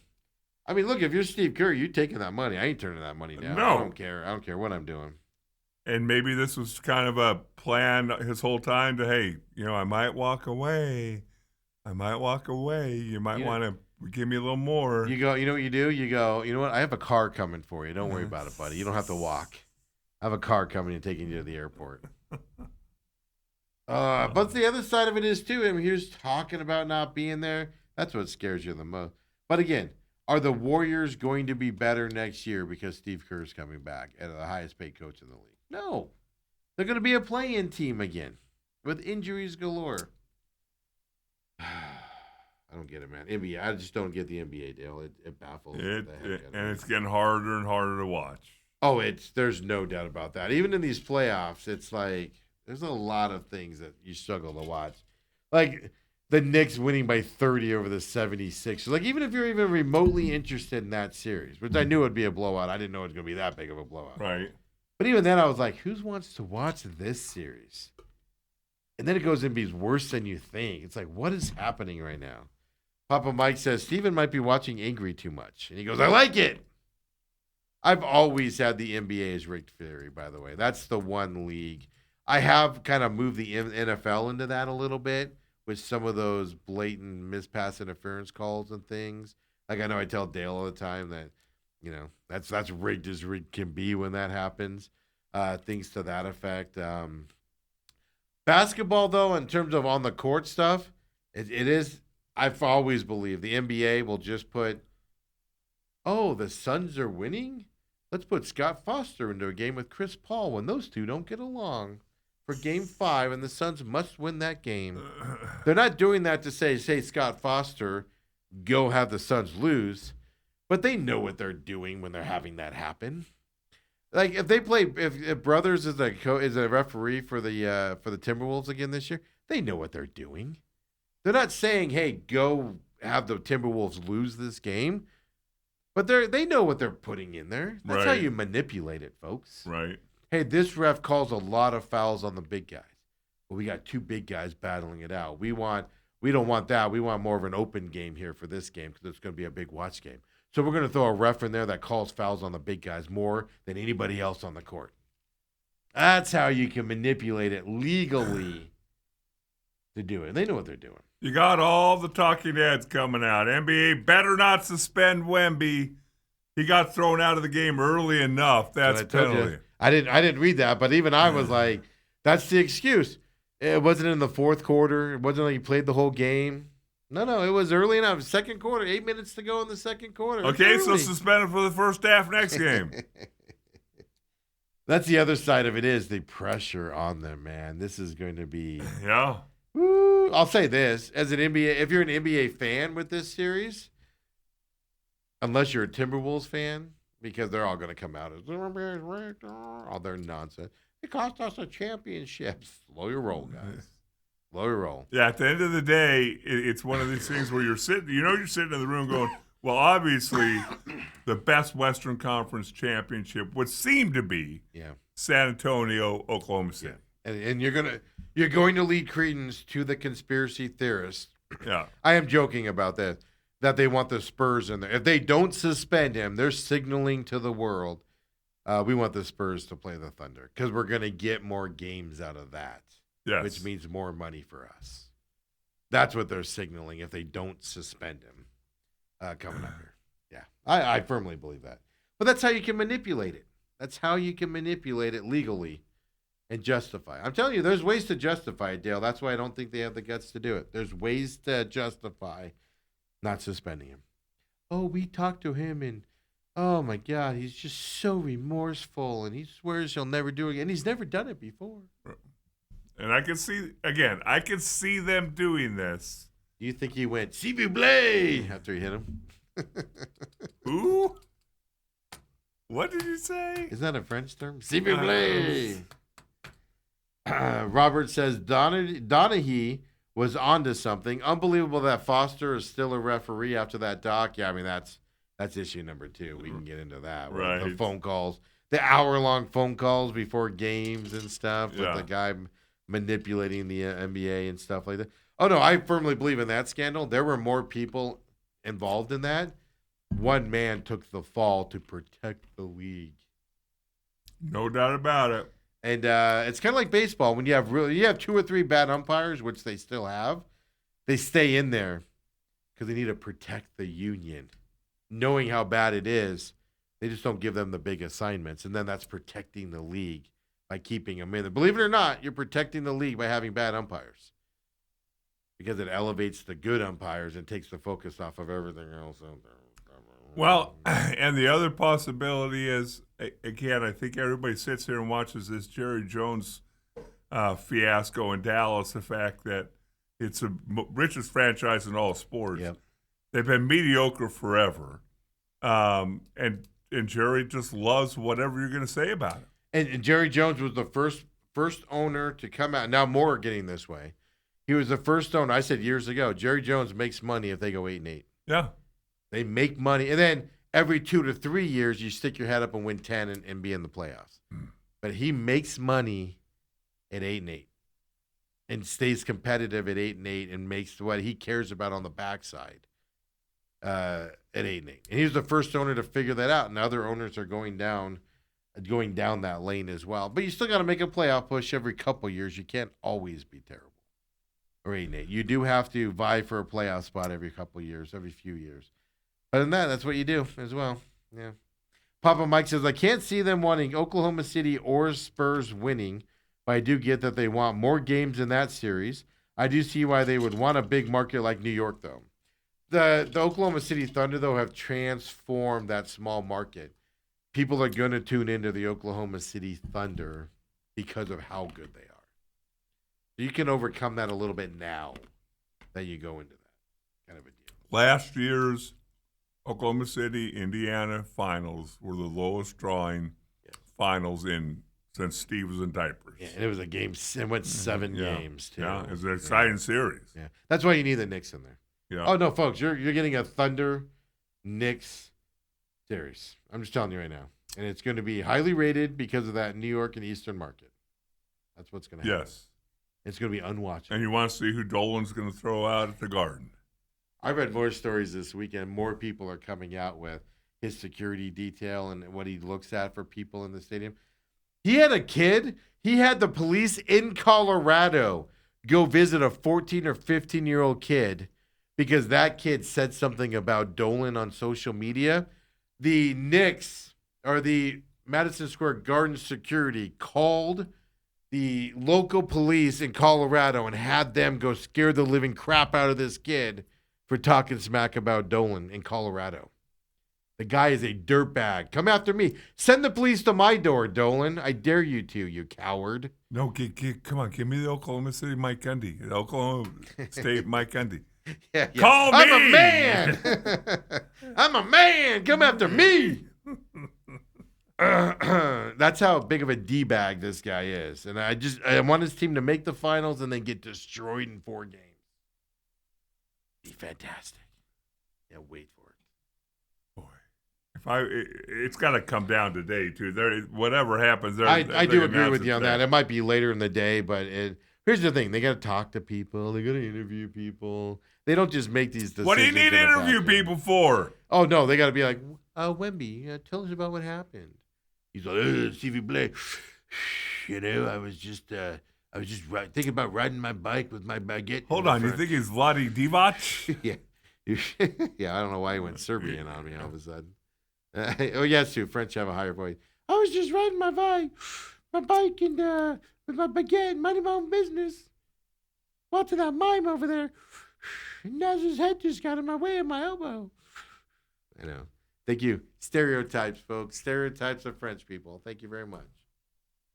That was not a very good story. Be here all week. Come on back, folks. We got hockey. We got D-backs to talk.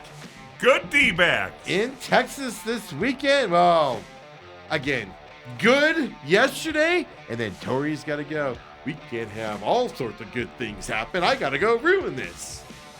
I don't think it was ruined. Oh, it was stupid. 5-1, It was stupid taking him out of that game in the 9th inning. Talk about ruining it. He deserved to get his butt Finally, booed. Wallerschmidt gets called up, and look out. Well, he wasn't very good on Saturday. Come on back, folks. We'll talk about it.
keep getting the commissioners confused out there. Appreciate you coming back. Don't forget TME Media AZ. On YouTube, we see the subscribers going up here. We appreciate it. We haven't done a ton of advertising yet. What we're kind of moving towards still Robat TV, YouTube, of course, TME Media AZ. Everything's on demand on Rumble, rumble.com/user/TME Media as well. That's where you can find the Real Matrix also over there. We're going to go back and because there's 29 episodes of the Real Matrix now. That show has been going like gangbusters. But YouTube doesn't like that show, so we're going to go back and cut those shows up into like kind of like a preview form, like a little bit of a, kind of a preview to just, if people want to watch the previews there on YouTube, to where we can get them through some of those YouTube censors and everything. So we're going to do that. Start working on that. It's probably going to take a little bit to do to get those up, kind of like little shorts. Give you an idea what the episode's about so you can go find it on Rumble and stuff like that. Of course, podcasts as well. At TME Sports Shows where you can find us there. Pit Stop coming out Wednesday, Dale. It's exciting times around here as we're headed into the summer months as well.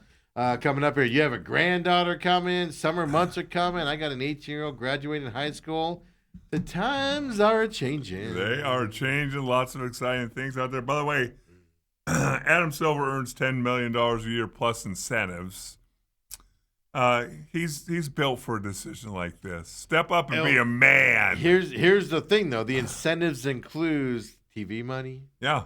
And all that. Wait, they just signed all new deals. Yeah, well, revenue. Here's the other thing. Because we were talking during the break, I said, there's a giant argument happening where the Spurs are like calling them, going, "Heck, we get it, we understand that he shouldn't have done it," and they're making it better. Timberwolves are like, "Oh my God, Naz Reid's girlfriend has a toothache because he got hit in the face so hard." My neck still hurts this morning. Stuff like that. They're doing that stuff. But you mean to tell me that the network's not like, guys, we'd rather see this not happen. I guarantee you all of those conversations are happening. And this is a bigger deal than just, did he do it, did he not do it? Here are the rules going forward as well. I firmly believe that with the Robert Horry situation with the Suns. The Spurs were the team that everybody wanted to see at that time. I don't know. It kind of goes against you a little bit. I think the Suns were the up-and-coming team. Spurs had been there, done that. Yeah, but it doesn't matter. They still garner the ratings and championships, baby, as who well. Likes to watch the dark black Darth Vader of the NBA? Couple of quick things. The softball, Grand Canyon University came back from a 9-0 deficit in the first inning on Saturday to win their conference championship. Complete shocker there. They get to go to the softball invitational as well, 64 teams. ASU shocked number 4 ranked Texas Tech. First team to score on them in like 2 years in the Big 12 championship. Really? Conference thing as well. Shocked them to win their Big 12 championship there, the ASU softball team. So we have the 64 team field revealed. I love the softball NCAA tournament. It is phenomenal to watch out there. But the SEC has 6 of the top 8 seeds in the championship. Yeah.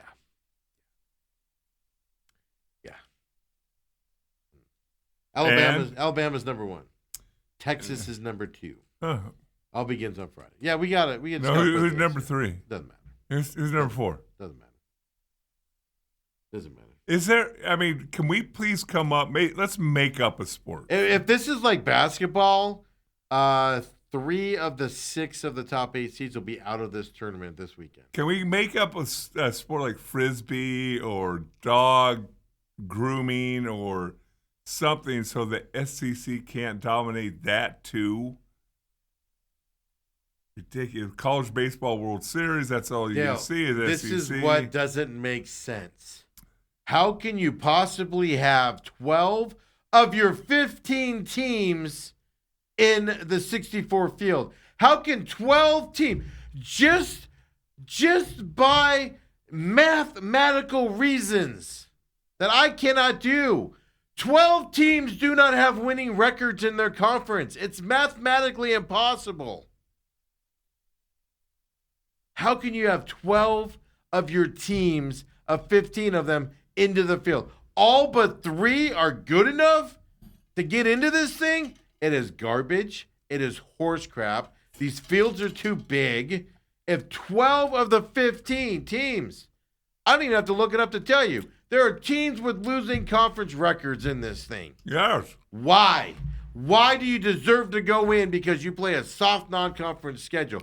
But we played in the SEC. Win some games, Tiger. They do. No, they don't. They have a losing conference records. It's a joke, and we're expanding the NCAA women's and men's to 76 now. It's a joke. It's stupid. We're putting losing teams. We're celebrating losing now in America, folks, is what we're doing right now. Oh, you have a 5-15 conference record. Why don't you come play with the big boys again and get some extra money out of it?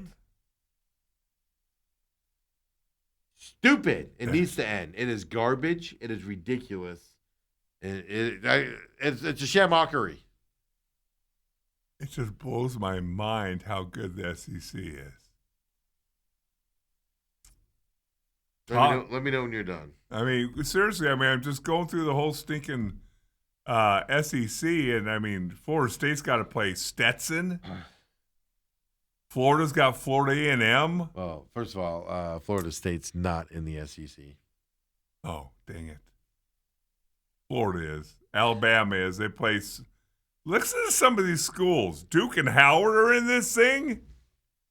Alabama plays South Carolina upstate, not downstate, not mid-state.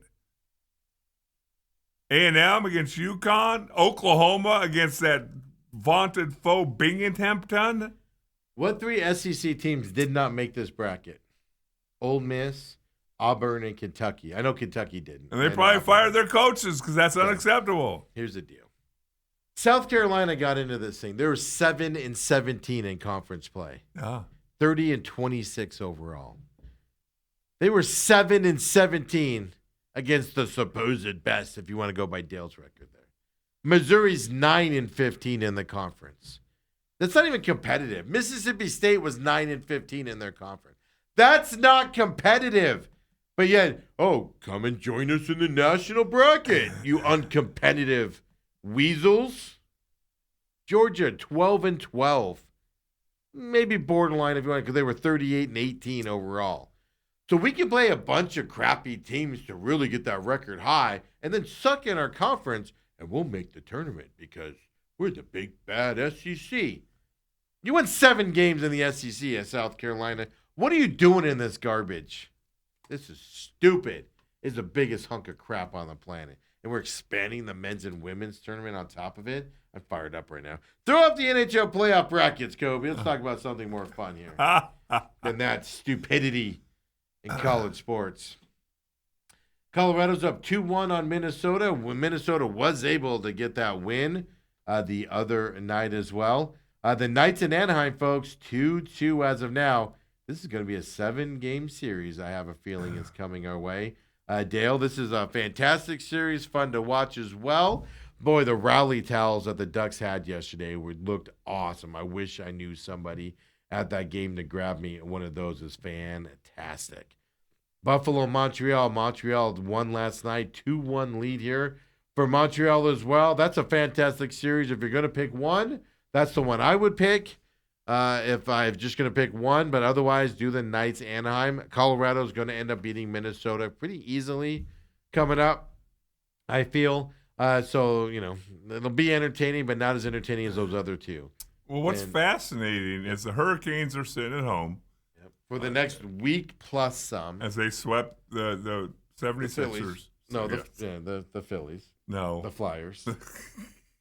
I always said the Phillies. Well, because you said the other team. I'm all confused now. They beat the Eagles. Yep. But they swept. So they swept. So they're sitting home. And Game 4, it's 2-1 Sabres Canadiens.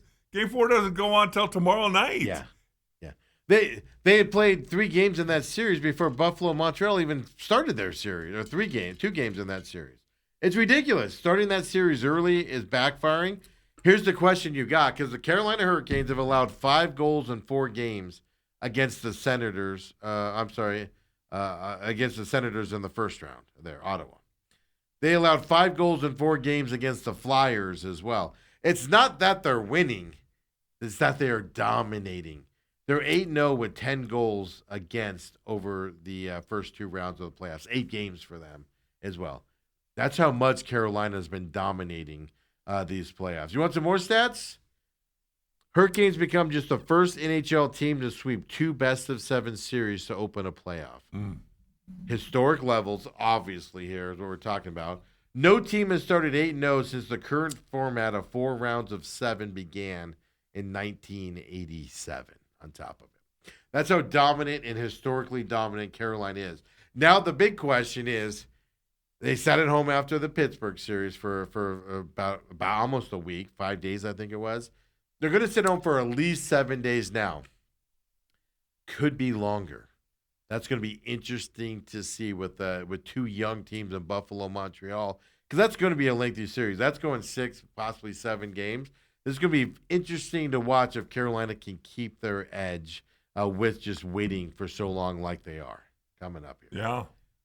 And then now Colorado. I don't think it's a bad thing that Minnesota won the other night, to be honest with you, because Colorado doesn't want to go sit at home in that time frame with the other side. Now you still got to go win it and stuff, but these are fun little series here, and that's where we're getting the intrigue. Right now, Colorado's been the best team in NHL all season long. It's Carolina. They are the best team in hockey, and it's not close right now. Who loses a game first, Oklahoma City or Carolina? Ooh, well, Oklahoma City, because they're going to have more chances while Carolina's sitting at home waiting. That's the problem. They play tonight, right? Yeah. Well, that's the thing. If they sweep tonight, then they're off for a week or so, because that other series is going to go far. It's going to go at least 7. They're 2-2 right now. So there you go. Your hockey update for you as well, folks. Catch that night's Anaheim series. That was a lot of fun.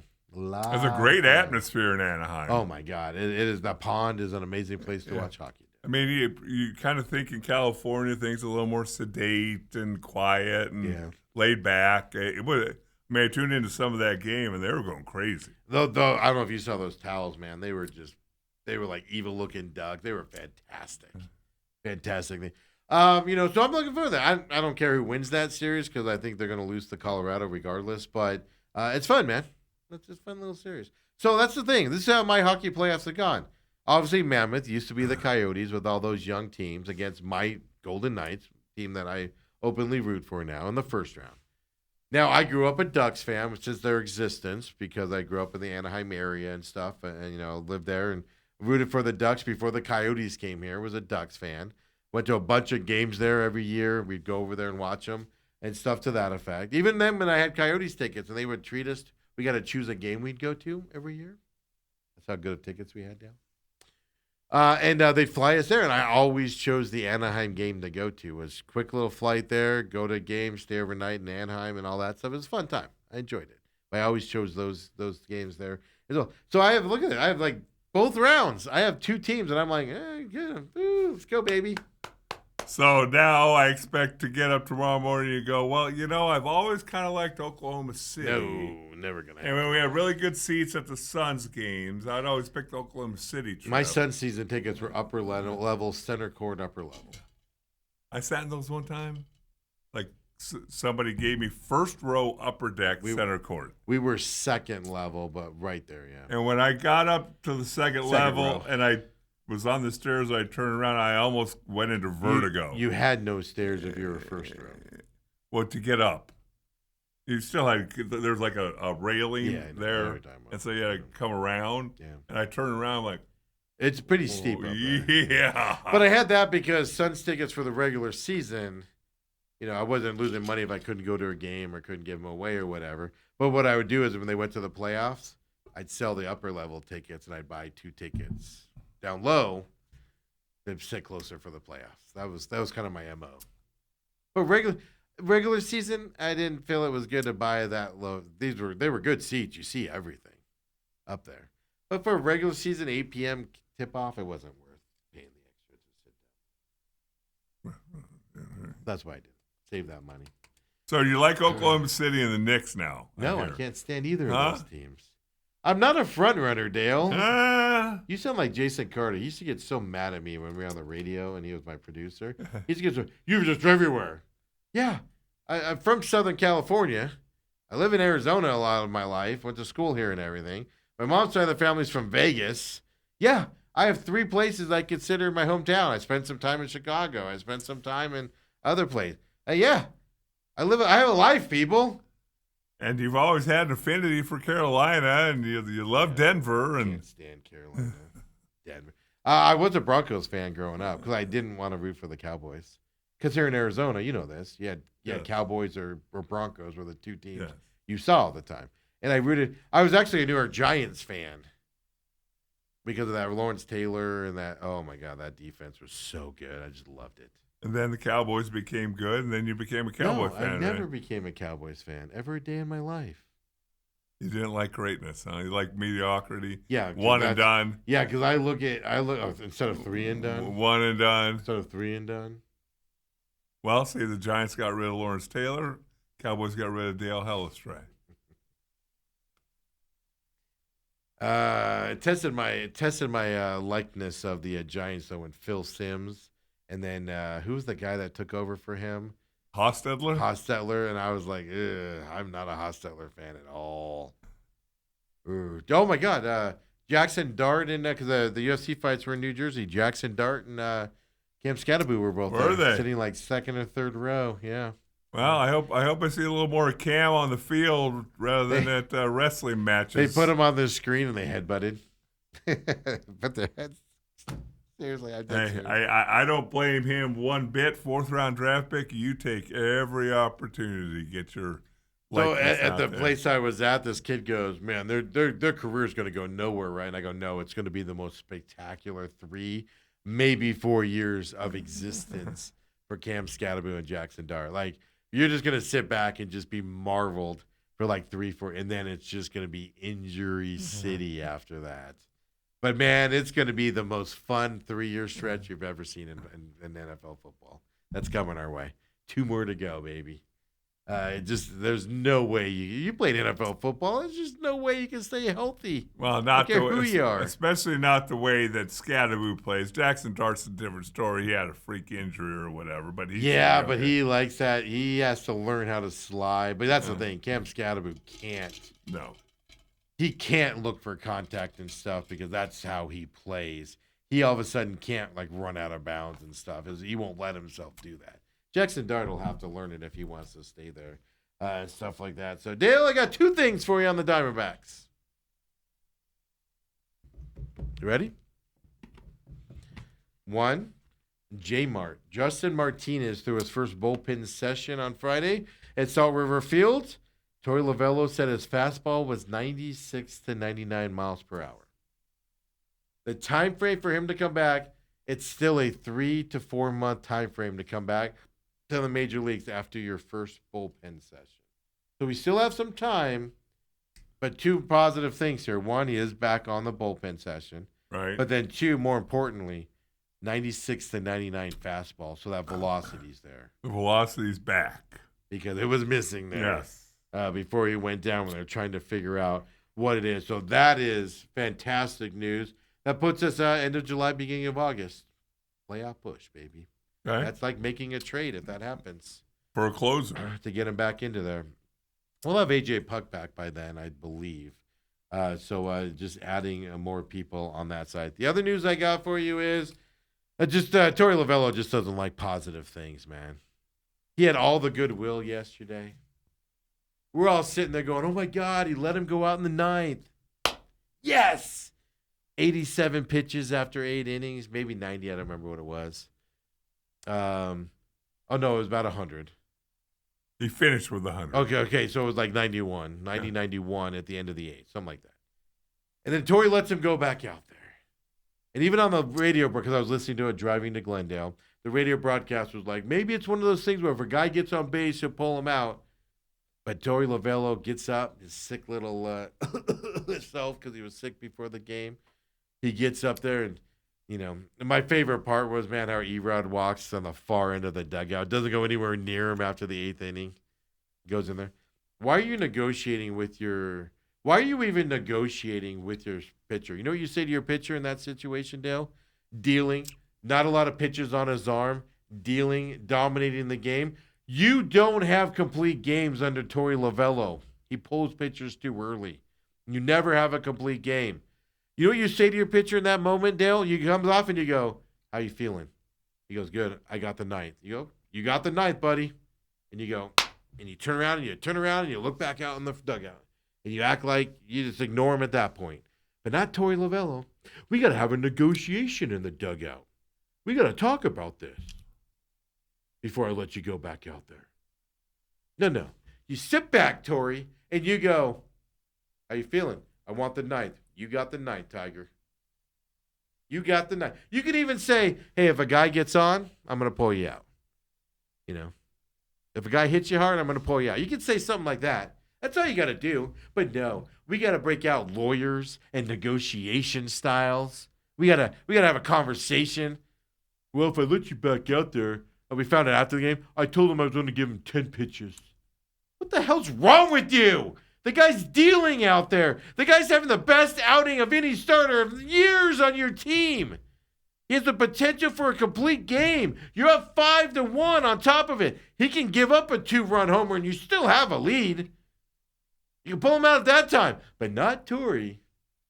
Then after the game, and Torey got booed mercifully. I'm driving. I'm getting off of the freeway, Dale, and I'm taking a right, and I had my window down. I didn't, but if I did, people would have thought I was being booed. It was so loud the boos were in my car. It was ridiculous that he's getting booed in that moment. We can't have nice things here. Torey Lovello just can't let us be happy on the success of a guy. Torey Lovello's got to stick his nose in there and make it a miserable experience. And I don't get it, Dale. Why can't he just shut up, sit down, and let the good thing happen? Torey doesn't want greatness on this team. Torey doesn't want you to be great, Erod. He's going to stop you from being great. And it drives me nuts. It makes me angry that Torey doesn't let his guys do good. Other than that, I was happy with the D-backs over there. I said, "Are you through?" No, I'm pissed. Like, what are you doing?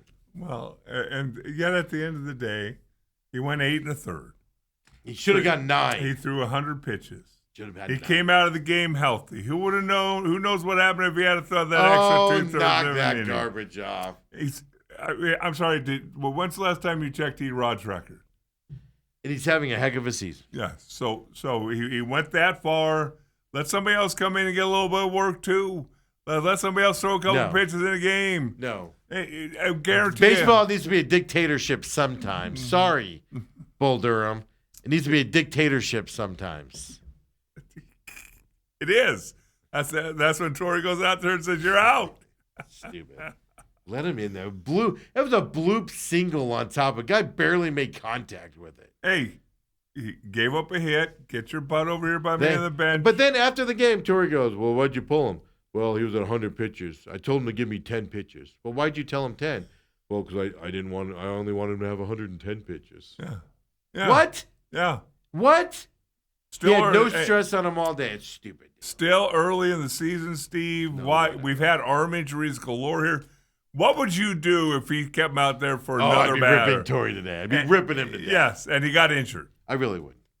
You You leave him would. In. You leave him in that. You'd be the jumping up on that Dude, table like I've never seen you a jump pitcher before. should be able to hit 100 pitches without sweating. It's only early May. Whatever.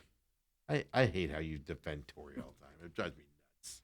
No, I don't like to see him have a chance to complete game, but at the end of the day, it's a win. Erod's undefeated. It's a great outing. It's going to feel great going into the next start. Yeah. Oh yeah. I know. Yeah. Well, I'm surprised Torey didn't go. I know how he feels the next day. That's why I had to take him out. The wind. The AC kicked on, and I was worried that he might get the chills and the sniffles if I left him out there for 2/3. At least he didn't say that garbage. Wasn't Marte held out of a game because he was? Yeah, because he was sick. But there is a sickness going around the clubhouse. Oh, there is. Okay. Torey's supposedly sick, but Torey had no problem getting out to that mound yesterday in the ninth inning to get Erod out of that game. Torey had no problem. "Oh, I've been feeling well. I can't do any of my availability because I'm just under the weather." What? We're going to have a complete game. We can't have a complete game around here. We're the Arizona Diamondbacks. We don't do complete game. I better get out there. And he's running out there as quickly as he can to get the ball from Erod.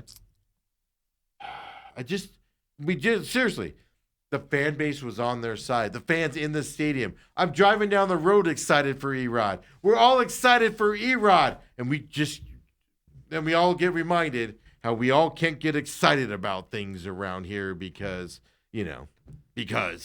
for no reason other than because. But you have to give credit. I mean, on the positive side, heck of it. I mean, these starters have been unbelievable since they had that meeting. Yes. And everything. Absolutely unbelievable. Waldschmidt got called up. Guy. First hit on his first game. Pinch hitter got his hit. 0 for 3 on Saturday. But, man, yesterday, 3 RBIs yesterday. Yeah. Clobbered the ball as well. The thing that impresses me most about this kid, even more so than I felt this way about Corbin Carroll as well as he was coming up. It's just Corbin Carroll's more quiet. I'll say Corbin Carroll's like a stick in the. I've met him in person and had a chance to see him be interviewed and interview him and stuff. Very stick in the mud, like not personable. Like he'll talk to you, but you kind of have to like draw the answers out of him. This kid is calm, poised. The moment's not too big for him. The lights aren't too big, and I love that about this kid. He's just like, hey, I'm here. Let's go do it. Let's do this. Well, it also helps when you get a hit in your first call-up game, and then you get 2 hits and 3 RBI and third game, and you got the 2 first runs yesterday to get the scoring go on top of it, and then got the other one later on. I like this style of this kid. It's just, and that's why the fans since spring training have flocked to this kid. Yeah, he's got. I don't know what it is, but he's got it more so than Carroll. I could see this kid taking over more of like the fan favorite over like a Corbin Carroll. Just personality is going to push him over that level. Now, what I want to see is how does he handle adversity when it comes? Because it's going well right now. His season's been great down in Reno and everything. I want to see how some adversity that hits him and how he responds to that. I have a feeling it's going to be good, though. He's batting .375. Carroll's batting .258. Yeah. Look at that. The top of the order. It's nauseating. Do we have to look at it? Marte, Carroll, Perdomo. I have something positive to end the show on, though, Dale. So you can be as negative as you want. 212. Marte, 258. He's the bomber for the top 3. Corbin Carroll. Perdomo, 220. Yeah.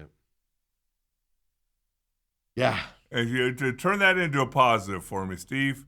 Well, no. I have a positive non-baseball. Oh. Yeah. Okay. Positive toward refereeing. Oh. So you can be as negative as you want. Go ahead. I'm waiting for you. Hey, here's the question mark. They're using Fernandez less and less. Yeah, he started at third base yesterday, and he went 0 for 3. But they've been using Fernandez less. How bad is this fan base going to freak out if they put Fernandez back down and bring Carlos Santana back up? Well, that's the decision coming up here for this. You wouldn't have done it 10 days ago. But they're playing Fernandez. Yeah. See, I'm of the belief they've been playing Fernandez less and less. So the fan base kind of forgets about him a little bit. He's not doing spectacular things out there. So you can make that change. I'll say this. If they do end up doing that, Carlos Santana better come up and hit like he's never hit before. Which is hard to say because he used to be a really good hitter and stuff to that fact. So it is something to watch here. They play at Texas starting today. Sirocco on the mound today as well. 5:05 p.m. our time against Nathan Eovaldi here at Texas. Texas is favored tonight, by the way, Dan. By the way, if you want more good news, Steve. Yeah. Looks like you got a lunch coming. Not suspended? According to Shams Sharina, how are you saying? Shams. She just called him Shams. That's what we all do. That there will be no further discipline for Victor Wemby after he was ejected for elbowing. Do I get to choose the lunch place or? Or are you going to? Shams has been wrong before. He's not. He's not wrong. He's not saying he's wrong on this. He's going to be 100% right on this. Ridiculous. I told you, man. They don't have the guts to do it. Ridiculous. I don't necessarily agree with it. By the way, it's just.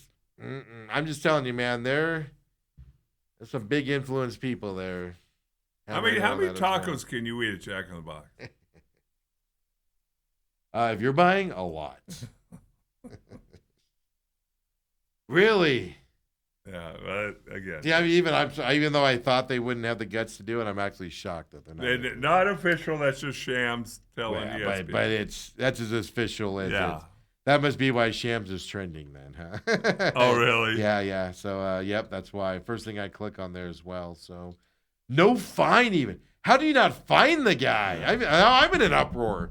Suspension, I didn't think they'd have the guts to do it, and they obviously don't. What a shocker. NBA's a bunch of cowards, weasels, yellow bellies, right? What a shocker that. I mean, who couldn't see that coming, right? But no fine? You throw a $25,000 fine out for that act at a minimum, don't you? Because that was intention to hurt, Nasreed. It was totally intentional, and it met everything of a flagrant 2 suspension because it was an elbow. It was with intent, brought back. Mm-hmm. It was aimed at and then thrown. Yeah, they use the term wind up a lot, and a lot of times you don't see a wind up when they do a flagrant 2. That was a wind up. Wow. All right, I'll take the deal there. But Dale, I wanted to end the show with this. Give us hope that this can happen. Now, I think this is I want to be clear on this. I think this is too far. I often say referees should have to go in front of the podium, just like coaches, players, etc., after a game, and talk about the calls on the field, etc. I've said it all along. At a minimum, no pool reports, no declining it in the case of hockey. Just sit down, the whole refereeing crew, sit down, and members of the media, if they want to, can ask them some questions. Just like players and everybody else does. Well, this is too far, but it does give me hopes we can eventually come to the medium. Over the weekend, the United Football League, Dale, that offshoot on the spring football here as well. Right. Play happens. Sideline reporter walks over to the referee that makes the call during the game, Dale, and asks him what he sees. Don't believe me? Here it is. UFL Saturday. De Leon have some conversations with Ricky Prohl about a penalty or not a penalty with these contested throws, especially to Hakeem. How do you judge that? If there's a back shoulder and I'm looking at that and, there's no material restriction, I'm just going to leave it alone, to be honest with you. So if the throw is not where it should be, if that throw's not there, you're not going to reward a poor throw on something like that? Yeah, that works. That works for me. How difficult is that call? Is that pass interference versus a contested catch? I'll be right. I mean, that's too far. Because you see the refs like, dude, can you move? The play's about to start. Yeah. I got a job to. That's too far. But dear God, get him in that interview room afterwards. You have to. But I thought that was amazing. Just one of them. Just the head official. Yeah, even if it's just one to say, hey, this is what they saw out there. He gets paid the most. He's a chief. He's the leader of that group. He's the guy that has to rely on his guys to make the right call and stuff to that. That's a little too far, but it gives me hope. I kind of got giddy when I saw that because it gives me hope we can get to where they sit down after the game and talk about those calls. You could just do something as simple as that. Hey, that was a bad throw. I'm not rewarding a bad throw with a pass interference penalty, so they get 15 yards when the quarterback missed through the ball by 20. I'm not going to bail them out. What's wrong with that? Say it. Let's go, and we all move on with our life. Well, you'll find something. Well, no, we'll complain about it if it goes against us. But those explanations are what are key, Dale. Don't be like the NBA and do your draft lottery in a back room where 4 people see it. Get the sunlight on it. Well, even if it's wrong, but at least we'll understand what they're saying. Even if it's wrong, we can still say it's wrong, but we'll go, I understand what that ref's saying now. Well, they let Windhorst back there yesterday, so he has a first-person account. But he wasn't allowed to talk until after it all went down. They opened up those doors, and the refs and all the people came out to talk about it. But they don't let you do it in the moment. Do it in the moment. There should be cameras in there. Stop. There should be witches doing spells so the teams can win. Voodoo happening.